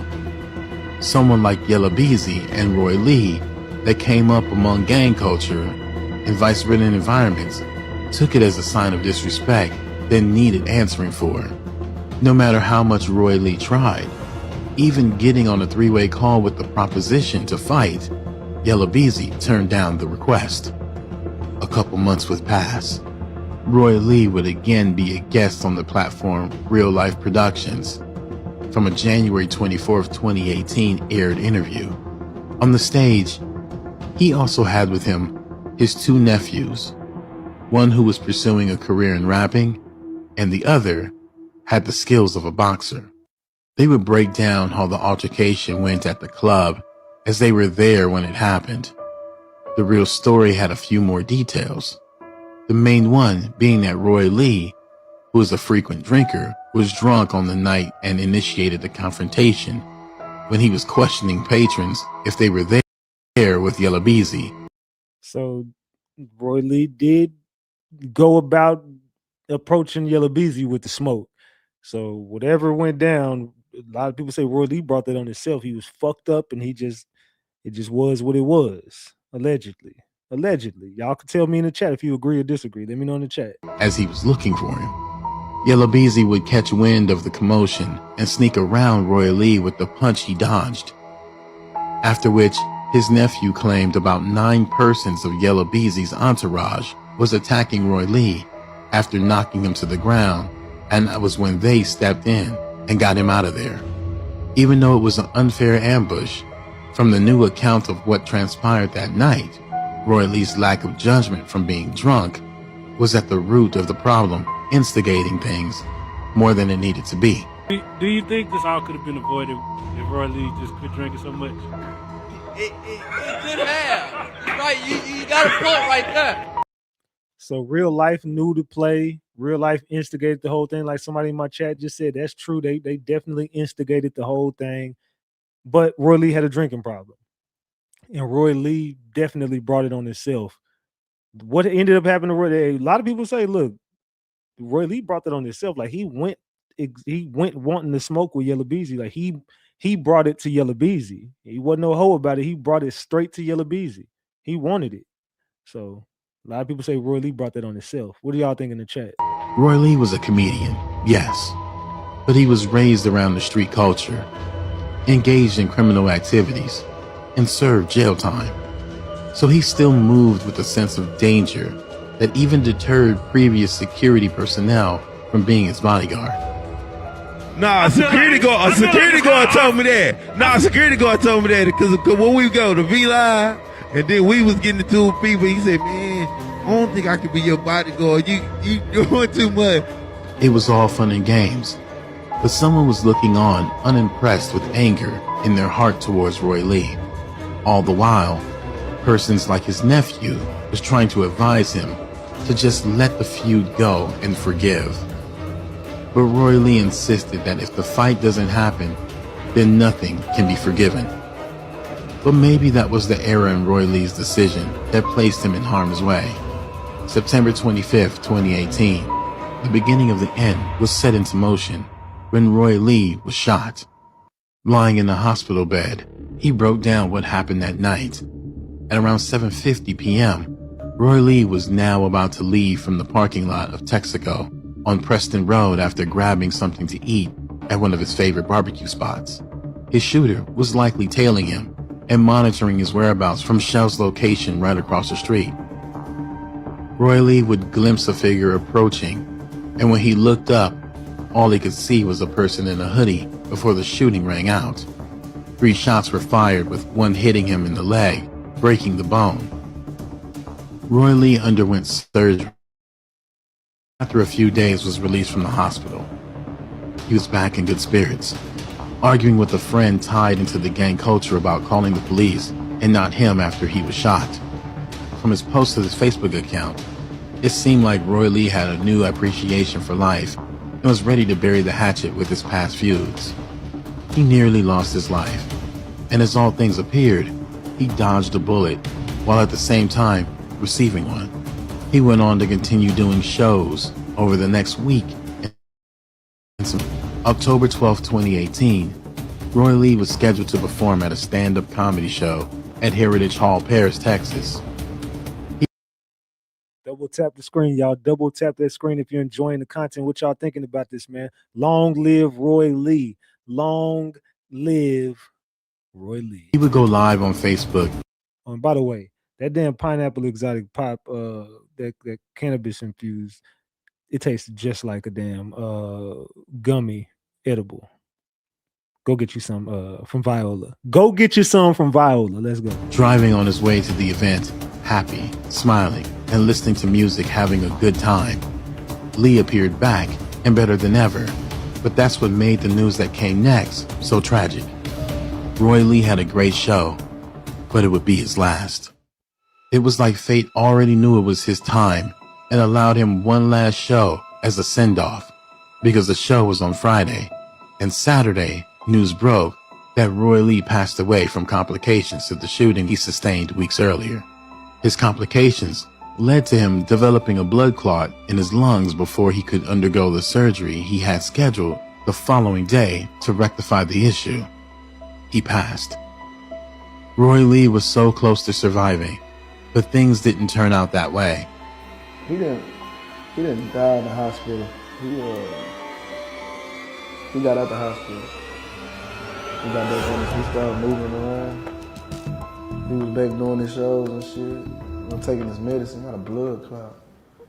His passing shook up the entire community, but the one whose life was forever damaged by his passing was his best friend turned brother, MO3, who fell into dark times. So how did that affect you when he passed away? Fucked me up. Still can't believe my nigga dead. You know, he's a comedian.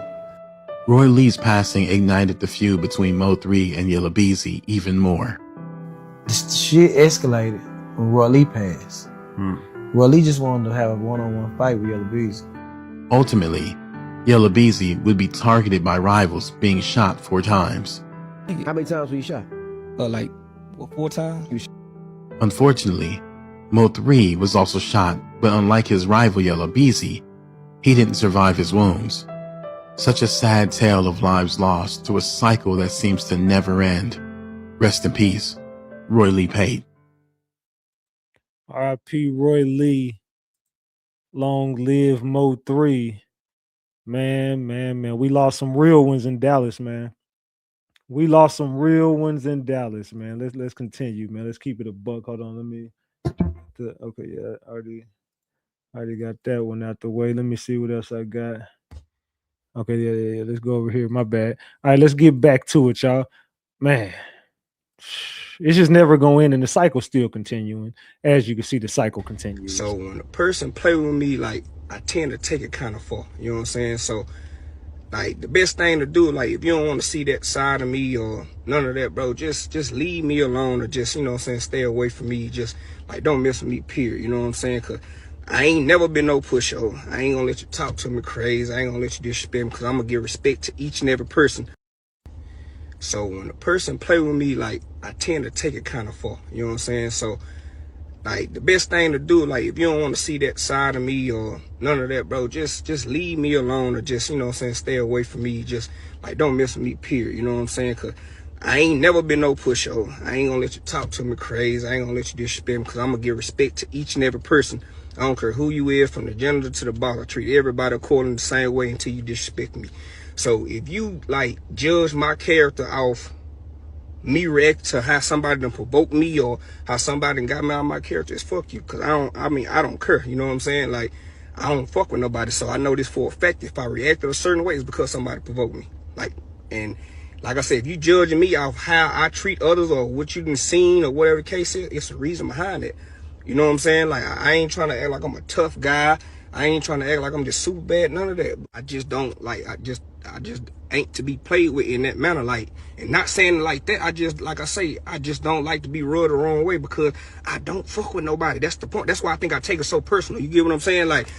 Like I'm only taking it that level because I know how I treat people. Like if you try to play on me or try to play with me, bro, that's gonna bring another side. Because like I say, I treat everybody accordingly and with respect until I'm disrespected.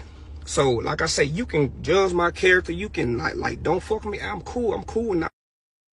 Man. Yellow Beezy. Yellow Beezy. This dude just don't know when to shut up as well. So don't provoke you, right? We see what happened to people who provoked you. We seen they're not here no more. They get shot up. They dead. These people are no longer with us. Anyone who plays with you immediately loses their life, Yellow Beezy. Somehow, some way.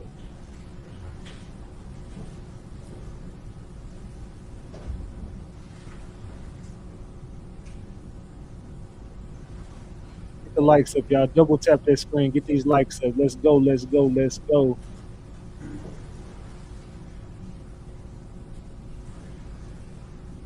Now, Your Honor, if I could draw the court's attention, if you look on the, I've stopped this video at 19 seconds. You see a gold sedan in the far left lane and a black sedan in the second lane to the left.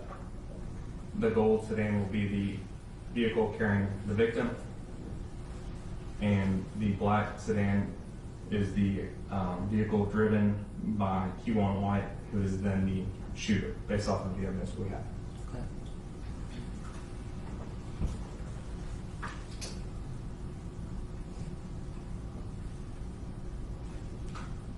Get the likes up, y'all. Get the likes up. Where we at on the like? Got 890 likes. Can 110 people double tap that screen? 110 people. We also got 150 on the screen.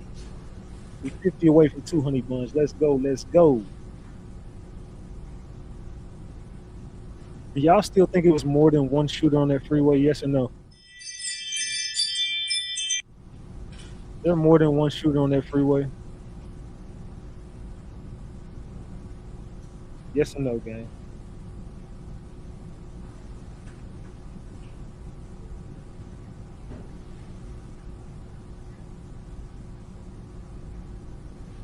Man, they saying yes. Everyone's saying yes. That freeway, this shit still seems edited to me. I don't give a damn what happens. That's always gonna feel like that shit was edited. Always gonna feel edited. Somehow, some way, I just feel like the shit was edited and we did not get the real video. I don't feel like we got it. 1 minute and 37 seconds. Excuse me. I just don't feel like we got the full video, but you know, I feel like we'll never know. It don't even matter. We'll never know. All right, I think I just played. Did I just play this one? Yeah, that's the MO3 highway footage. Lay down. I can hear Prince, and I know that's Prince.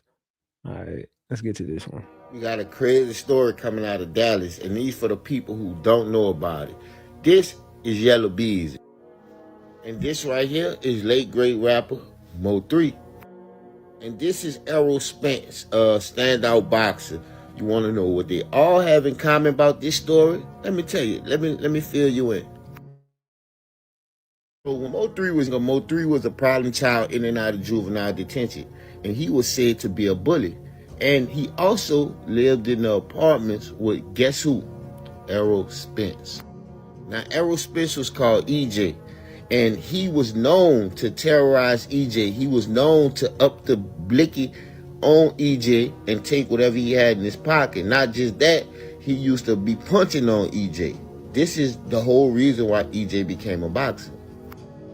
Enters Yellow Beezy. Yellow Beezy and Errol Spence are some of the best of friends. So when this situation with MO3 and also Yellow Beezy went down, that helped Errol Spence and Yellow Beezy team together because now they have a common enemy, which is MO3.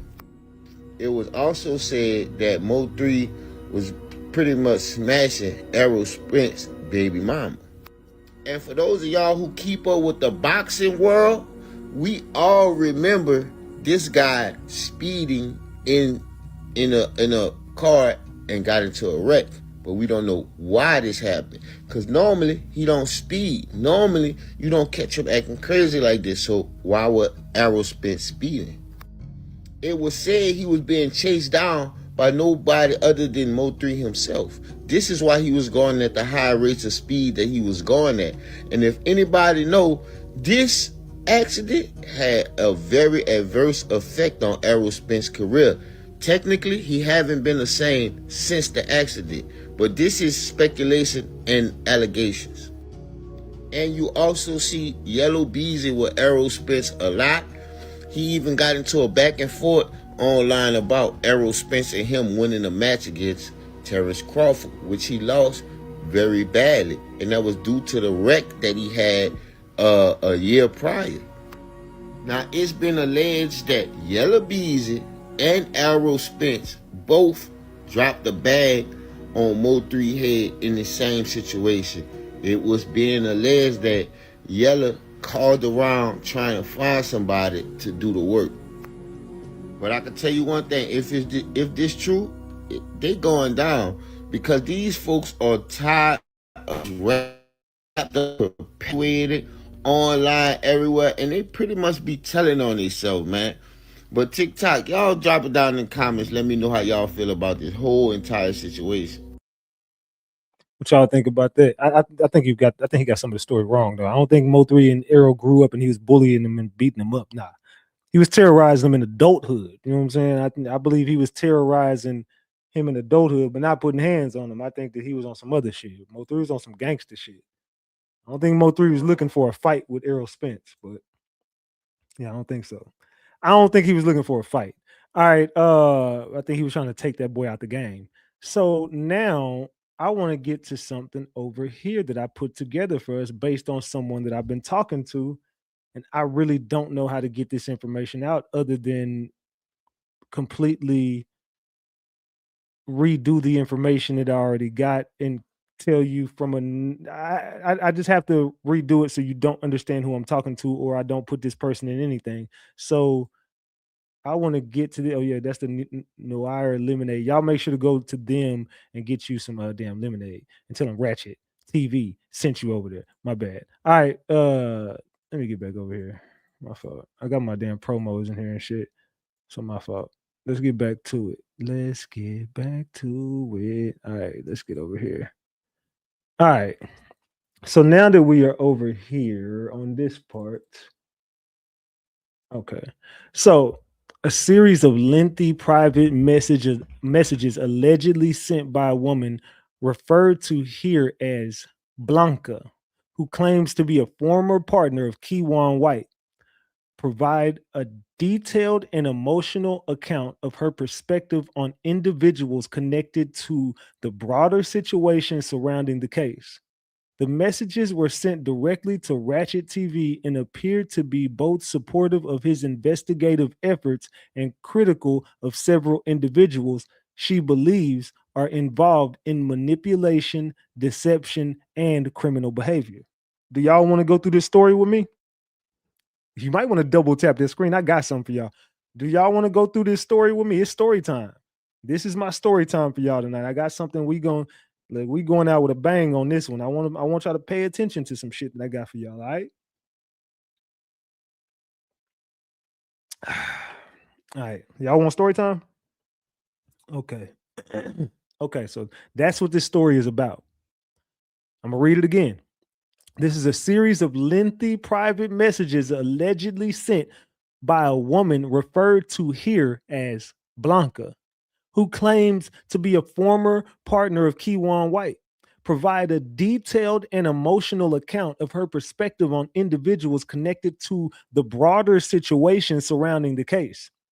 The messages were sent directly to RatchetTV and appeared to be both supportive of his investigative efforts and critical of several individuals she believes are involved in manipulation, deception, and criminal behavior. So let's get back to this. All right, I gotta I don't want to get lost on. Oh shit. Oh shit. Okay, my bad. I deleted the wrong one. It's all right. I still got it on my computer. All right, let's continue. My bad. All right, so y'all gotta give me time because I gotta delete them as I go because I got so much shit on my damn computer. All right, let's continue. All right. Throughout the messages, Blanca repeatedly praises Ratchet TV's coverage of the situation, describing his work as honest, focused, and intelligent investigative effort that goes beyond what many other internet commentators are doing. She encourages him to stay committed to uncovering the truth and warns him not to allow emotional pressure, distractions, or outside influence to shift his attention away from the main issues surrounding the case. According to Blanca, very few individuals genuinely want the truth to come out, and many people around the situation are more interested in protecting themselves or controlling the narrative. This is going to get good, y'all. This is going to get good. So I want to read this part for y'all again before we get to this story. Throughout the messages, Blanca repeatedly praises Ratchet TV's coverage of the situation, describing his work as honest, focused, and intelligent investigative effort that goes beyond what many other internet commentators are doing. She encourages him to stay committed to uncovering the truth and warns him not to allow emotional pressure, distractions, or outside influence to shift his attention away from the main issues surrounding the case. According to Blanca, very few individuals genuinely want the truth to come out, and many people around the situation are more interested in protecting themselves or controlling the narrative. All right, so let's get to the next part. All right, let's go down here. All right, and it says hidden agendas. Blanca claims that several individuals connected to Keywan White may be manipulating circumstances behind the scenes. She suggests that some people close to him are not acting independently, but may instead be influenced or directed by others. According to her statements, certain individuals have allegedly been placed around him to observe his actions, influence his decisions, or monitor his daily activities. She suggests that some of these people may have been instructed to maintain close proximity to him for purposes that are not entirely transparent. Let me drink some of this damn pineapple. Hold on. So what y'all thinking about this? Let's pause right here for the cause. What do y'all think about this right here? This is getting good, man. This is getting good. Hold on. They said, let's see what y'all think about this. They said, did whatchamacallit pay the judge off too? Someone said Lawton. Uh-oh, they said Lawton may be one of these people that are instructed by other people. Salute to Stay for that 100. I appreciate it. It's juicy. It's going down. I said like, share, and stuff. Yeah, salute, man. All right, so let's get back to these damn messages. So somebody is being sent. According to her statement, certain individuals have allegedly been placed around him to observe his actions, influence decisions, or monitor his daily activities. She suggests that some of these people may have been instructed to maintain close proximity to him for purposes that are not entirely transparent. Allegedly. Allegedly.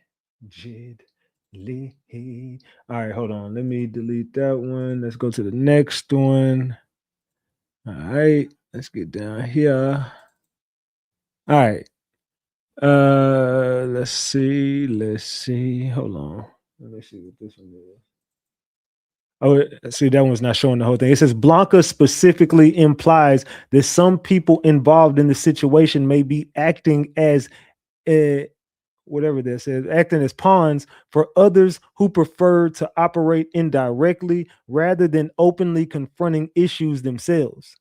Then it says concerns about specific individuals. Within the messages, Blanca refers to an individual identified by the initials BR, warning that Ratchet TV should remain cautious when dealing with him. Who is BR, y'all? I know who it is, but who the fuck is BR, y'all? Who is BR? Can anybody in the chat tell me who BR is before we continue? Who is BR, everybody? Who the fuck is BR? Let's see what they're saying in the chat. Who is BR? They say I should be really cautious when I deal with BR. They said Rain. Brandon Rainwater. Rain, Benjamin Rainwater, Brandon Rainwater, Brandon Rain, Brandon Rain, drip drop, Brandon Rainwater. Man, look, they said, look, nigga, she talking about rainwater. Okay, so let's listen. Concerns about specific individuals. Within the messages, Blanca references an individual identified only by the initials BR, warning that RatchetTV should remain cautious when dealing with him. She characterizes this person as someone who prefers to act through others rather than handling matters directly. She also refers to additional unnamed individuals whom she describes as associates or enforcers who may be used to carry out actions on behalf of others. That sounds about like rainwater, doesn't it? Doesn't that sound about like rainwater? So this person got some inside information on Drip Drop. Old Blanca got some inside information on old Drip Drop. So let's continue as we get down here. All right, so let me get over here to this one. Oops, hold on, my bad. All right, hold on. All right, so claims of internal conflict and distrust. Blanca also claims that there is tension within Keywan White's personal circle, including among some members of his own family. She suggests that certain relatives have privately expressed frustration or exhaustion regarding ongoing events related to the situation. Despite this, Blanca insists that she herself never truly abandoned him, though she acknowledges that her actions may have been misunderstood by him or others.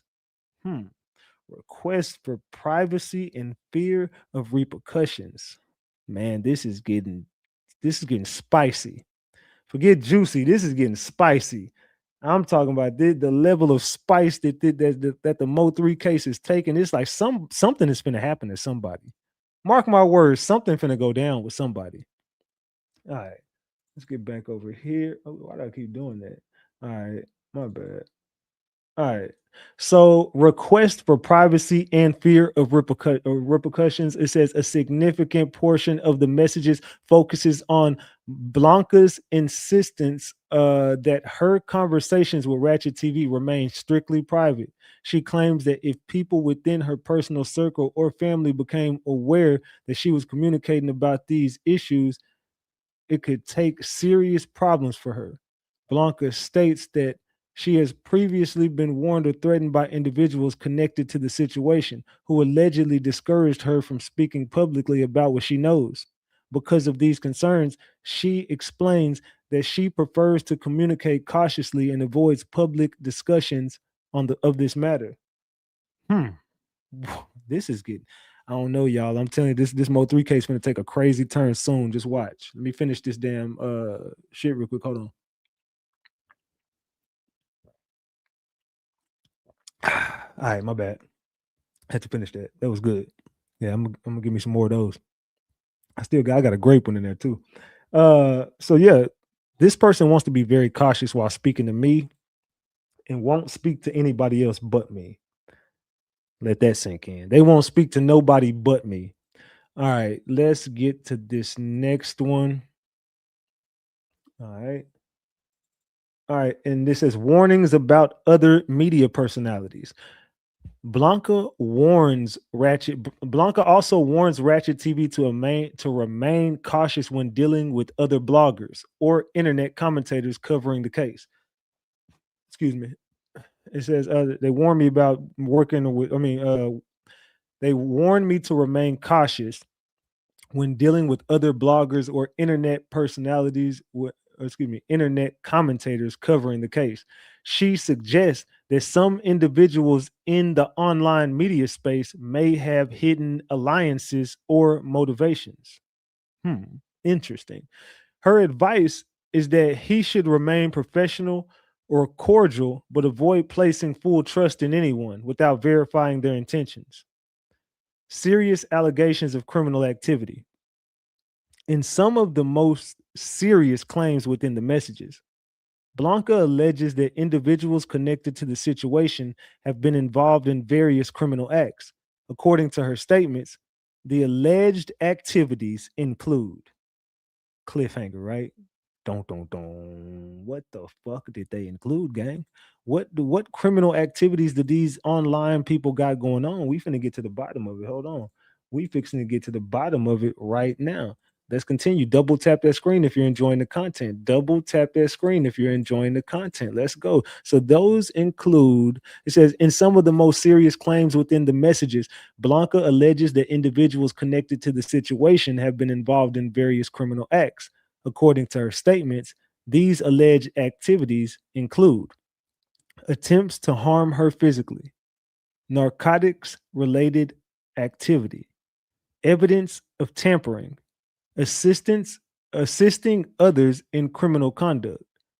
Blanca claims that she possesses proof of some of these allegations, though no documentation is included in the messages themselves. It's getting interesting, right? It's getting interesting, gang. Now we getting to the meat and potatoes. Now we are getting to the meat and potatoes of this situation. Let's go. Let's go. All right. Let's get to the next portion of this. All right. Criticism of law enforcement. Blanca also expresses strong distrust toward the Dallas Police Department, accusing them of being ineffective and unwilling to pursue justice in the matter. She claims that many individuals in the community do not trust law enforcement and are reluctant to cooperate with investigators. She suggests that this lack of trust has contributed to the ongoing silence surrounding the case. So people just don't trust DPD. People like Detective Barnes. You think people trust to go talk? You think they trust Barnes to go talk to him, or would they rather go to Ratchet TV and talk to him? No one trusts you, Barnes. That's why all the information is coming to me. Don't nobody trust you. They know y'all crooked, bro. Let's continue. All right. Now it says overall tone and takeaway and key takeaway. The messages from Blanca appear to combine support, warnings, and serious accusations directed at multiple individuals connected to the situation. She portrays herself as someone with insider knowledge who believes that many people involved are hiding the truth. At the same time, she expresses fear about speaking openly, suggesting that discussing the matter publicly could put her at risk. Blanca ultimately frames the situation as one where many hidden factors remain unresolved, and she encourages continued investigation into the relationships, actions, and motives of those connected to the case. Man. I ain't gonna lie, this is some scary shit, y'all. This is some scary fucking shit going on out here, man. And it's right in my damn city, but we got to clean this shit up. Oops. We got to clean this shit up. Let's continue. Let's go to the next one. Man. All right. Investigative summary of messages sent by Blanca. A series of lengthy private messages allegedly sent by a woman referred to here as Blanca, who claims to have previously been in a relationship with Keywan White, contain a number of accusations, personal grievances, and claims about individuals connected to the broader situation surrounding the case. The messages were sent directly to Ratchet TV and appeared to mix emotional, personal conflict with alleged insider knowledge about relationships, alliances, and tensions between several individuals connected to the situation. All right, so let's get to the next one. All right, give me 1 second. All right. Yeah, y'all, we're going to get this story out today. I got to get this shit out. This is the only way I know how to do it. Hostility towards Keywan White. Throughout the messages, Blanca expresses extreme anger towards Keywan White, repeatedly describing him as harsh and describing him in harsh and derogatory terms. She claims that he has misrepresented conversations involving her and others, including statements she says she never made. Blanca specifically disputes claims that she insulted him or mocked any disabilities he may have. She argues that the statements attributed to her in videos or conversations were either misunderstood or fabricated by others. She also claims that during confrontations with him, he attempted to portray himself as remorseful, but that she ultimately rejected his explanations and accused him of lying. Well, I think everybody know Keywan's a motherfucking liar. I think everybody in this situation know Keywan is completely full of shit. Like, if there's one person that's just literally completely full of shit, it's him and Rainwater. I don't know. It's a toss up between Keywan and Rainwater at this point. Allegations of deception and false narratives. A major theme in the messages is Blanca's claim that Keywan White has allegedly told false stories about events that she insists never occurred. She repeatedly states that certain versions of events circulating publicly are inaccurate. According to her, conversations and interactions involving him, other individuals, and herself have been presented in the wrong order with altered details. She claims that people around him continue to repeat these stories despite knowing they are not true. Sounds like Keywan finna get himself knee deep in some bullshit. That's what it sounds like. It sounds like it's not his life has been complete bullshit, but sounds like Keywan is finna enter a place where he can't come back from. Claims about relationships between key individuals. Blanca repeatedly alleges that certain people connected to the situation are working together behind the scenes. In particular, she claims that two individuals she refers to as Rain and Trap are closely aligned and operating together. According to her statements, these individuals allegedly coordinate actions and influence events surrounding the situation. She suggests that following financial connections or money trails would reveal why certain people support or defend specific individuals involved. I think we just seen that with Rain 88 and Sean G. There's money trails going on between everybody. It's going down. Y'all better pay attention to this shit. This is some very vital information. I mean, whether you believe it or not, I'm telling y'all, I got sources that tell me a lot. So allegedly somebody connected right into this shit is kind of just subtly giving me a lot of information. So what did you just say? I'm gonna read that again. Claims about relationships between key individuals. Blanca repeatedly alleges that certain people connected to the situation are working together behind the scenes. In particular, she claims that two individuals she refers to as Rain and Trap are closely aligned and operating together. According to her statements, these individuals allegedly coordinate actions and influence events surrounding the situation. She suggests that following financial connections or money trails will reveal why certain people support or defend specific individuals involved. Man. They said Rain and Sean. They said Rain and Trap are aligned together. That's most definitely allegedly true. I don't know. It's alleged. It's alleged information. So I don't know how true it is, but I believe it. I definitely freaking believe it. You know I believe it. Allegations involving phone calls and communications. Blanca claims that she recently confronted Keywan White about a phone call she believes he had with Rain and an unidentified person. Whoa. Hold on, gang. It's getting interesting at this point. You better tell somebody to bring their ass up here. And Rain, where you at? Bring it. Where Rain at tonight? Where is his little fan club? Where's Rain and his cheerleaders tonight? This is some serious accusations, some serious allegations. They said Blanca also claims that she recently confronted Keywan White about a phone call she believes he had with Rain and another unidentified person.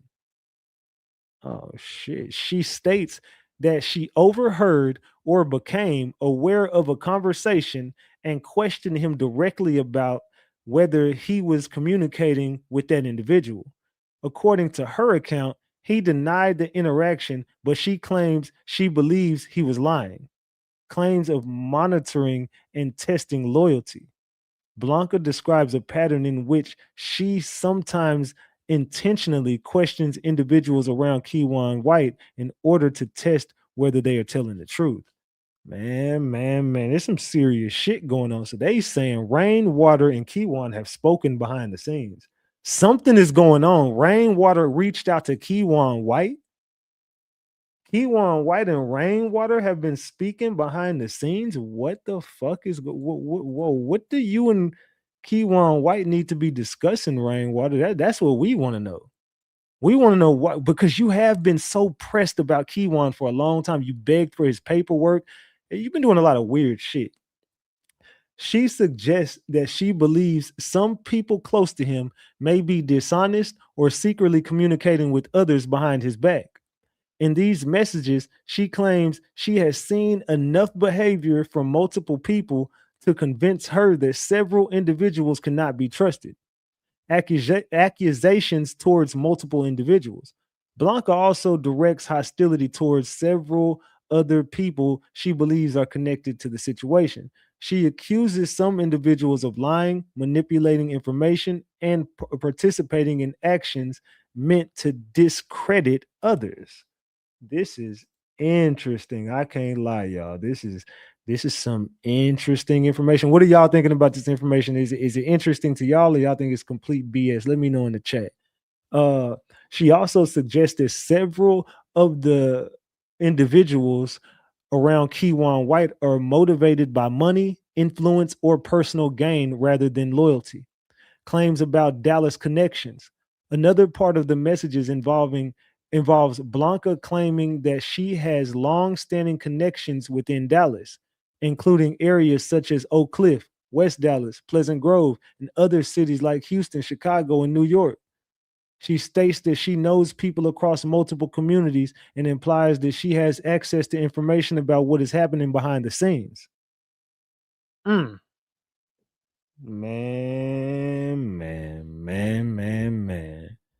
It's getting sticky. It is getting sticky. We need 20 likes. 20 people double tap that screen. We need 20 likes to get to 1K. 19 to be exact. Let's read that again. Claims about Dallas connections. Another part of the messages involves Blanca claiming she has long-standing connections within Dallas, including areas such as Oak Cliff, West Dallas, Pleasant Grove, and other cities like Houston, Chicago, and New York. She states that she knows people across multiple communities and implies that she has access to information about what is happening behind the scenes. I got to get my hands on some of this information. I'm gonna be honest with y'all. I wants that information. I needs that. All right, let's continue. I needs that. Let's continue, gang. All right. Criticism of law enforcement. Blanca also expresses strong distrust towards the Dallas Police Department, describing them as ineffective and accusing them of failing to properly question the people connected to the situation. She claims that investigators overlooked basic investigative steps, including speaking with individuals who may have had important information. She also alleges that there have been internal problems within the department and claims that she has filed complaints or reports about certain officers. And that's true though, because there's certain people I know that have came to me like, I don't even know why I haven't been questioned yet. I don't know why they won't take my information. Some people know directly what went on with MO3. I can't say their names because I'm not putting nobody in shit, but I know people connected to this case that have vital information that Barnes and them and company won't take. So Barnes, I know you watching right now. I want to know why the fuck you haven't, why are certain people not testifying? Why have certain people not been subpoenaed? Certain people got key information on Rainwater and other people involved, and you won't question the people who know what Rainwater had going on. It seems like you want Rain to be innocent. It's starting to feel like Barnes just wants Rainwater to walk free. That's the vibe I'm really starting to get from Barnes, man. I don't trust that dude. I don't trust him. I don't trust him. I don't trust him. All right. Claims about legal representation. In the messages, Blanca criticizes the attorney representing Keywan White, suggesting that she believes the lawyer is inexperienced or ineffective. She claims that the attorney has struggled during court proceedings and predicts that the legal representation could ultimately contribute to a negative outcome in the case. allegations involving other individuals around the case. Blanca also references several other individuals who she claims are connected to the broader situation. She alleges that some of the people may be influencing events behind the scenes or attempting to protect certain individuals. Man. Oh man, this shit. I ain't gonna lie, man. Something finna happen to somebody, dog. I just can feel it. Something finna go on. Let's continue. All right. It says she suggests that she believes some people close to him may be dishonest or secretly communicating with others behind his back. In these messages, she claims she has seen enough behavior from multiple people to convince her that several individuals cannot be trusted. Accusations towards multiple individuals. Blanca also directs hostility towards several other people she believes are connected to the situation. She accuses some individuals of lying, manipulating information, and participating in actions meant to discredit others. So a lot of this shit is just meant so certain information doesn't get to the public. And they've been sent to discredit me and other people for a long time. So I believe that to be true. All right, let's get to this next one. She also suggests that several of the individuals around Keywan White are motivated by money, influence, and personal gain rather than loyalty. Claims about Dallas. I read that one already. I think I read that one already. I think I got a couple of them twice. Okay, yeah, I had that twice. My bad, y'all. I had that one twice. All right, let's go back over here. Man. All right, let's go back here. All right. So, key takeaway. Overall, the messages present a perspective from someone claiming to have been closely connected to Keywan White and the people around him. Blanca's statements portray the situation as one involving internal conflicts, competing loyalties, alleged deception, and strained relationships among several individuals connected to the case. While her claims are serious and wide ranging, they remain her personal allegations and interpretations of events. The further further verification would be necessary to determine their accuracy. That's true. Now we getting her account, but I mean, you know what I'm saying, without showing me whatever we talking about, I mean, I could never know.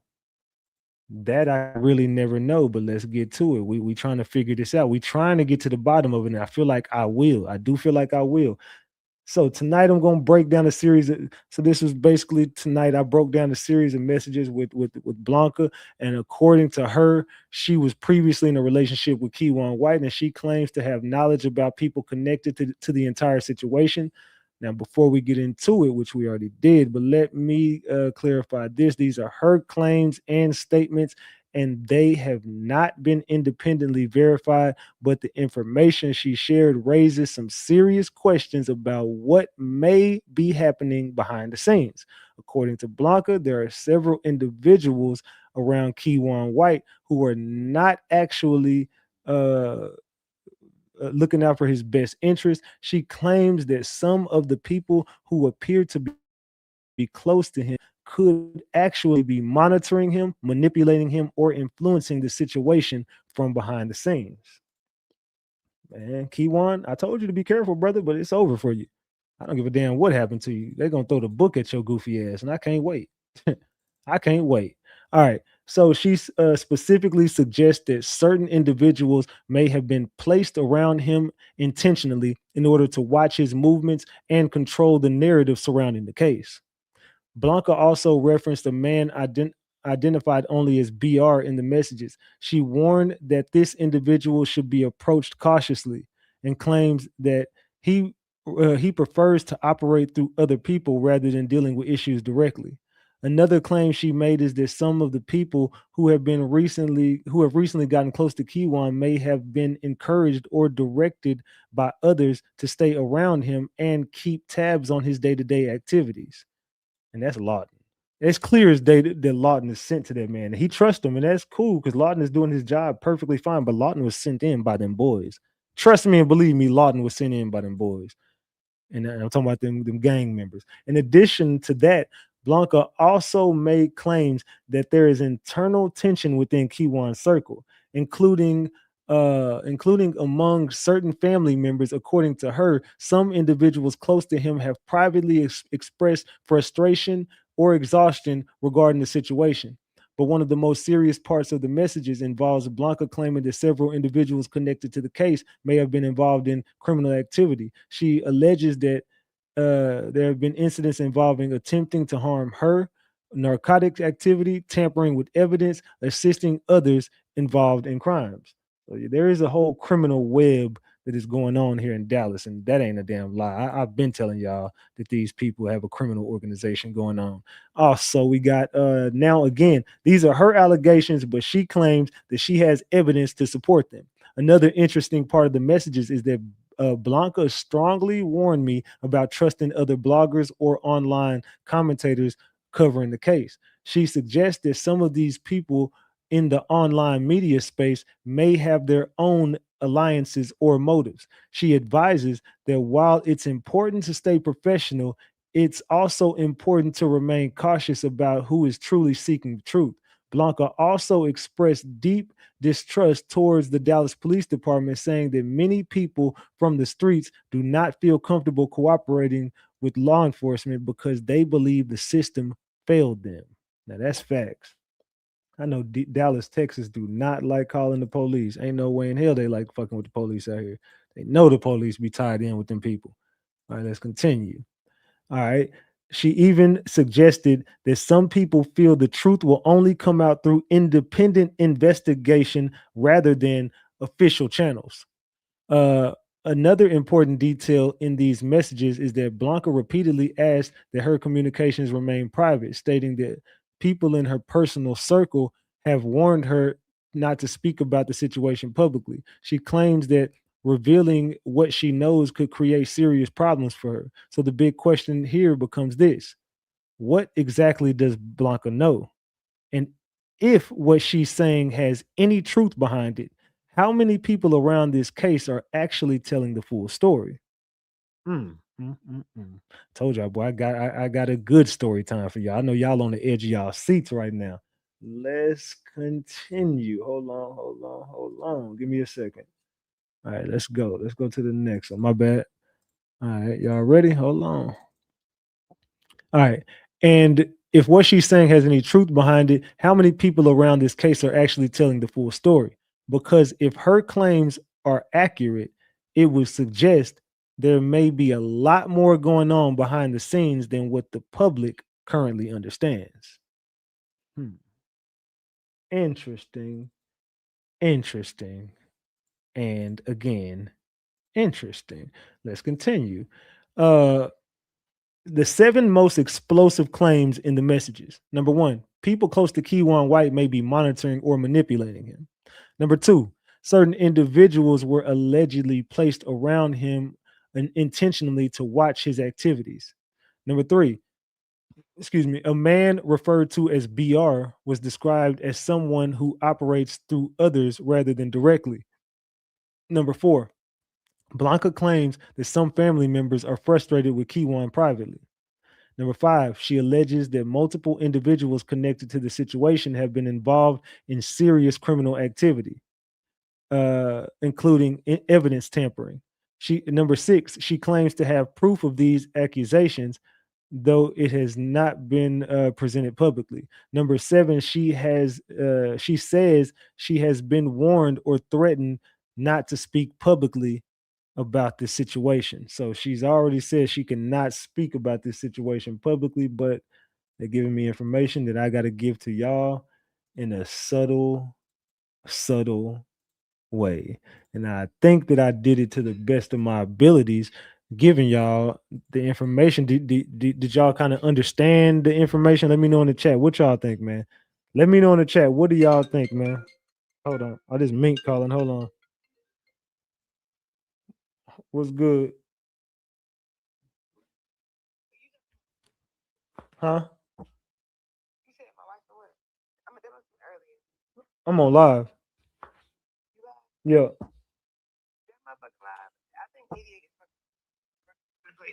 Why the fuck we? That shit was horrible. Yeah, that would. I don't even know what the fuck that interview was even about. I don't know, but I'm definitely spongy. I don't got nothing to say. Huh? All right, I'll come see you live. I didn't know you was live. All right. All right. Come up here.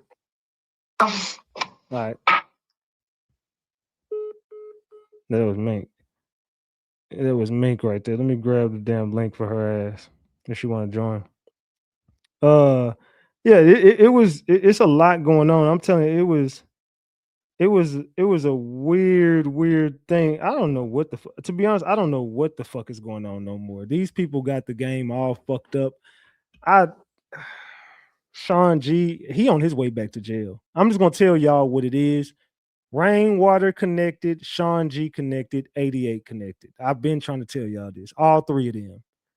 88 is the flunky, and when it go down, she gonna be the first one out the door. That's just mark my word. When it go down, she's gonna be the one out the window first.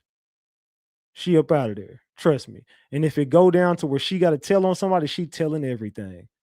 But I doubt that she gonna even get to talk because I've been trying to tell her, look, but quiet as kept. The streets do not fuck with her at all. The streets of Dallas do not like that girl. They say she's a setup chick.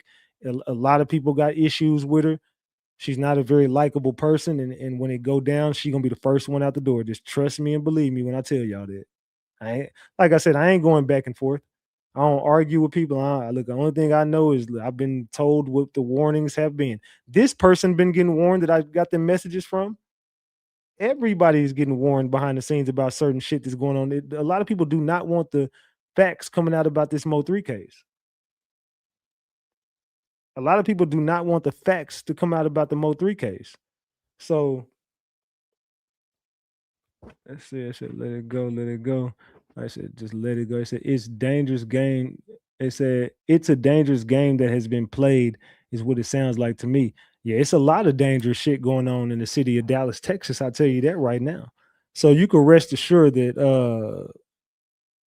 yeah, it's gonna be more going on, man. This is not the end of it. This is just the beginning.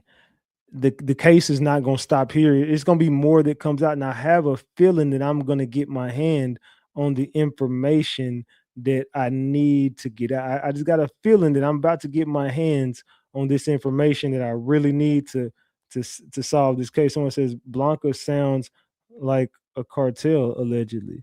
Look, I don't know what she got going on. I don't know who Blanca is. I don't know nothing. Ain't seen nothing. Don't know nothing. Ain't seen nothing. Ain't heard nothing. They said it's the King lemonade. Somebody said it's the King lemonade. Somebody said Ratchet slush. Somebody said Frenchie's lemonade. We're gonna figure out what we want our lemonade to be called of her. Y'all, I told y'all about the lemonade we about to come out with over here. Make sure y'all in my DM on Instagram. Send me what y'all think the lemonade should be called. I'll come up with some ideas. We'll brainstorm before we get it all figured out. But y'all go to noirelemonade.com, Noire lemonade.com. Make sure y'all go to that damn website and get y'all some lemonade, man. Tell them Big Ratchet sent you. Go get you some lemonade, man. You know what I'm saying? Check them out. All right. Somebody said, Rain hit the link, my guy. We the people need answers. Right. Look, let me tell you something about Rain. Rainwater knows that he is on thin ice in life. Rainwater knows for a fact that he's on thin ice in life. Sean G just now trying to get back on his feet. He had to go over there and get with that little weird looking ass girl because he had to go with that weird looking ass leprechaun looking girl simply because Mink kicked his ass out. She kicked his goofy ass out, and he had to go home, but he has to give up his YouTube career in order to go home. He's a 40-year-old man living with rules. He has to wash the dishes, take out the he had to sign a contract with this girl. Finn told him straight up, look, you're gonna wash the dishes, you're gonna wash your ass, you're gonna get a job, you're not gonna be doing YouTube, and you're gonna work out. You promised me you were gonna work out when you got it, Sean. You shop at the big and tall now, Sean. We're sick of it. You can't. We're tired of buying you 6 XTs. That shit is not in style. You dress like a franchise boy. That shit is not in style no more, Sean G. Let's keep it a big buck. Let's keep it a big buck, Buffalo boy. Let's keep it a buck, Buffalo boy. Hey, man, look, I'm hungry. I got to get these damn dogs up. I'm finna get the hell up off here, y'all. I will be back on live tomorrow, man. Get in that comment section. Let me know what the fuck y'all thought about this live, man. It's your boy Big Ratchet. That's Ratchet Gang, and this is Ratchet TV. I'm gone.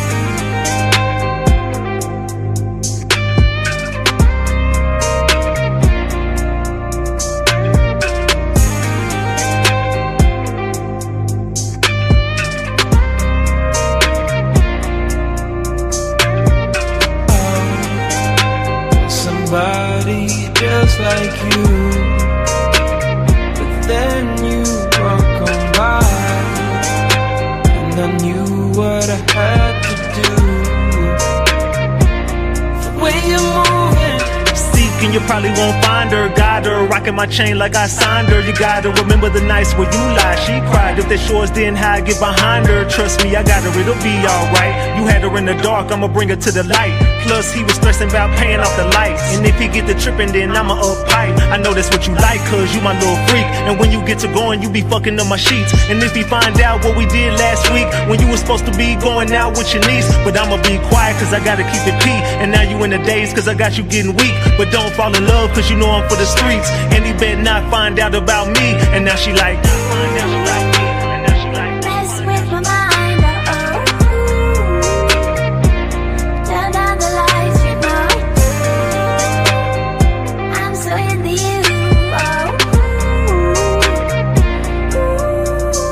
man, this girl been blowing up my phone, but I don't hit back cause I be up in my zone. Hit D&D when I wanna be alone. She OD wanna be up in my home. Fuck that, I can't get attached. I've been cracked that, you can have it back. These hoes on trust on top of that. I'm just spitting facts cause that won't last. These hoes love going back to the past, back to the stress and back to the laughs. Meanwhile, you be sitting having flashbacks, sitting back just trying to make the math mad. Not me, I'ma chill and get the last laugh. Kick rocks, I'ma leave the past in the past. Block the number, now she crying, yeah, now she mad. Now she pill popping, taking half of a half. So sad, she just worried about the next play. Play victim, do the same thing the next day. Sit back, you can wait on that day. Karma come, but it don't got a set date. But I'ma be quiet, cause I gotta keep it pee. And now you in the days, cause I got you getting weak. But don't fall in love, cause you know I'm for the streets. And he better not find out about me.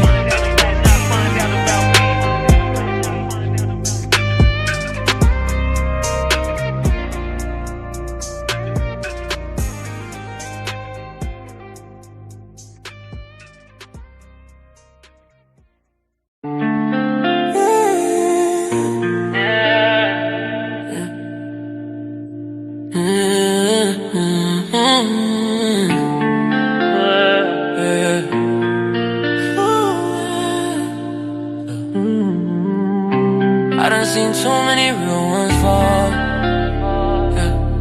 So I'm asking God just one question: they're heaven for a real one? For a nigga who been sinning just to feel something. I've been fighting all these demons, but they still come. Trying to find a little piece before I kill one. They're heaven for a real one? Tell me, Lord. Cause I done lost too many, I can't hear none. Mama told me, baby boy, you still young. But this pain got me feeling like I'm still numb. Oh yeah. I've been riding through the city with my eyes low, trying to dodge karma, trying to find hope. They don't see the pain, they just see the post. But behind the smile, I've been losing foes. Pouring liquor for my niggas that's gone. Every name tatted feel like bricks on my soul. They say keep faith, but I'm stuck in my zone. Praying to a God that I barely know. Barely know. These streets don't love nobody. Nobody, no. You either break or bleed. Break or bleed. I've been somewhere in between, baby. Yeah. Is there heaven for a real one? For a nigga who been sinning just to feel something. I've been fighting all these demons, but they still come. Trying to find a little piece before I kill one. Is there heaven for a real one? Tell me, yeah. Cause I done lost too many, I can't hear none. Mama told me, baby boy, you still young. But this pain got me feeling like I'm still numb. Ooh. I've been praying for some peace, but my mind's still running. Demons in the dark, yeah, they all keep coming. It's all fake love, man, it don't mean nothing. I carry all this weight, they wanna see me fumble. You know they all hate it when you sitting on top. They'll throw you off the roof just to get that spot. They'll ride with you, steal with you, kill with you, then throw you under that bus when the shit get hot. Make me wanna hit another time zone. Got a couple screws left, but my mind gone. They'll stab you in the back with the same hand that he used to dap you up with. Leave your mind blown. Lately I've been sinning just to feel some. All the pain I done felt, now I feel numb. I'm just trying to get away before I kill some. I wanna know if there's a heaven for a real one. Real one, real one. They're heaven for a real one, yeah, yeah. For a nigga who been sinning just to feel something. I've been fighting all these demons, but they still come. Trying to find a little piece before I kill one. They're heaven for a real one, tell me, yeah. Cause I done lost so many, I can't heal none. Mama told me, baby boy, you still young. But this pain got me feeling like I'm still numb. Tell me, Lord, if I die tonight, would you let me in or make me pay the price? Yeah. Cause I done sinned just to stay alive, oh. But my heart's still pure, just God inside, God inside. Stare heaven for a real one, for a real one. For a nigga who been sinning just to feel something. I've been fighting all these demons, but they still come. Still heaven for a real one, yeah.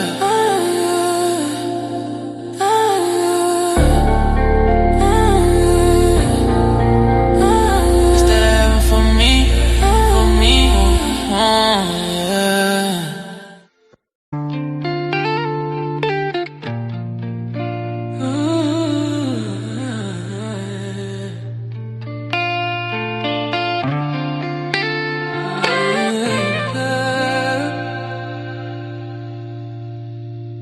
Come chill and sex with me. She texting and calling me, baby. Say that I'm on her mind lately. She say take your time with me, baby, cause this shit driving me crazy. Sorry, little baby, you know my time, I'ma take it. I swear to God I've been waiting, and I can't fake it. You got me all in my feelings, I'm feeling you, I wanna taste it. Time just been wasting, look at your body just shaking. Lord knows your body's amazing, and I've been craving. And I do whatever you want in your body, allow me to take it. Don't need replacement, say that you feeling complacent. Say that your body feel vacant, but I gotta face it. She was so tired of waiting, she in need of conversation. Although I'm patient, know that I'm tired of waiting. I still think of your body naked. She made a post on vacation. What are the odds? I see it's somebody she dates. So I hit her phone, she got me blocked. Talk about pissed, she got me hot. Know that this feeling won't stop, cause you got away and I'm thinking about spinning the block. Come here and close the doors and turn them lights low. No, we don't gotta talk no more. Hell no, girl, we don't gotta talk no more. Make sure you lock the doors and come up out them clothes. No, we don't gotta talk no more. Hell no, girl, we don't gotta talk no more. She texting and calling me, baby. Say that I'm on her mind lately. On her mind lately. She say take your time with me, baby, cause this shit driving me crazy, driving me crazy. Come here and close the doors and turn them lights low. No, we don't gotta talk no more. Hell no, girl, we don't gotta talk no more. Make sure you lock the doors and come up out them clothes. No, we don't gotta talk no more. Hell no, girl, we don't gotta talk no more. Come here and close the doors and turn them lights low. No, we don't gotta talk no more. Hell no, girl, we don't gotta talk no more. Make sure you lock the doors and come up out them clothes. No, we don't gotta talk no more. Hell no, girl, we don't gotta talk no more. Stole that shit. That's what I do, nigga. Fuck, nigga, I stole that shit. That's what a lot of y'all word, cuz y'all word ass people. I'm tired of that shit.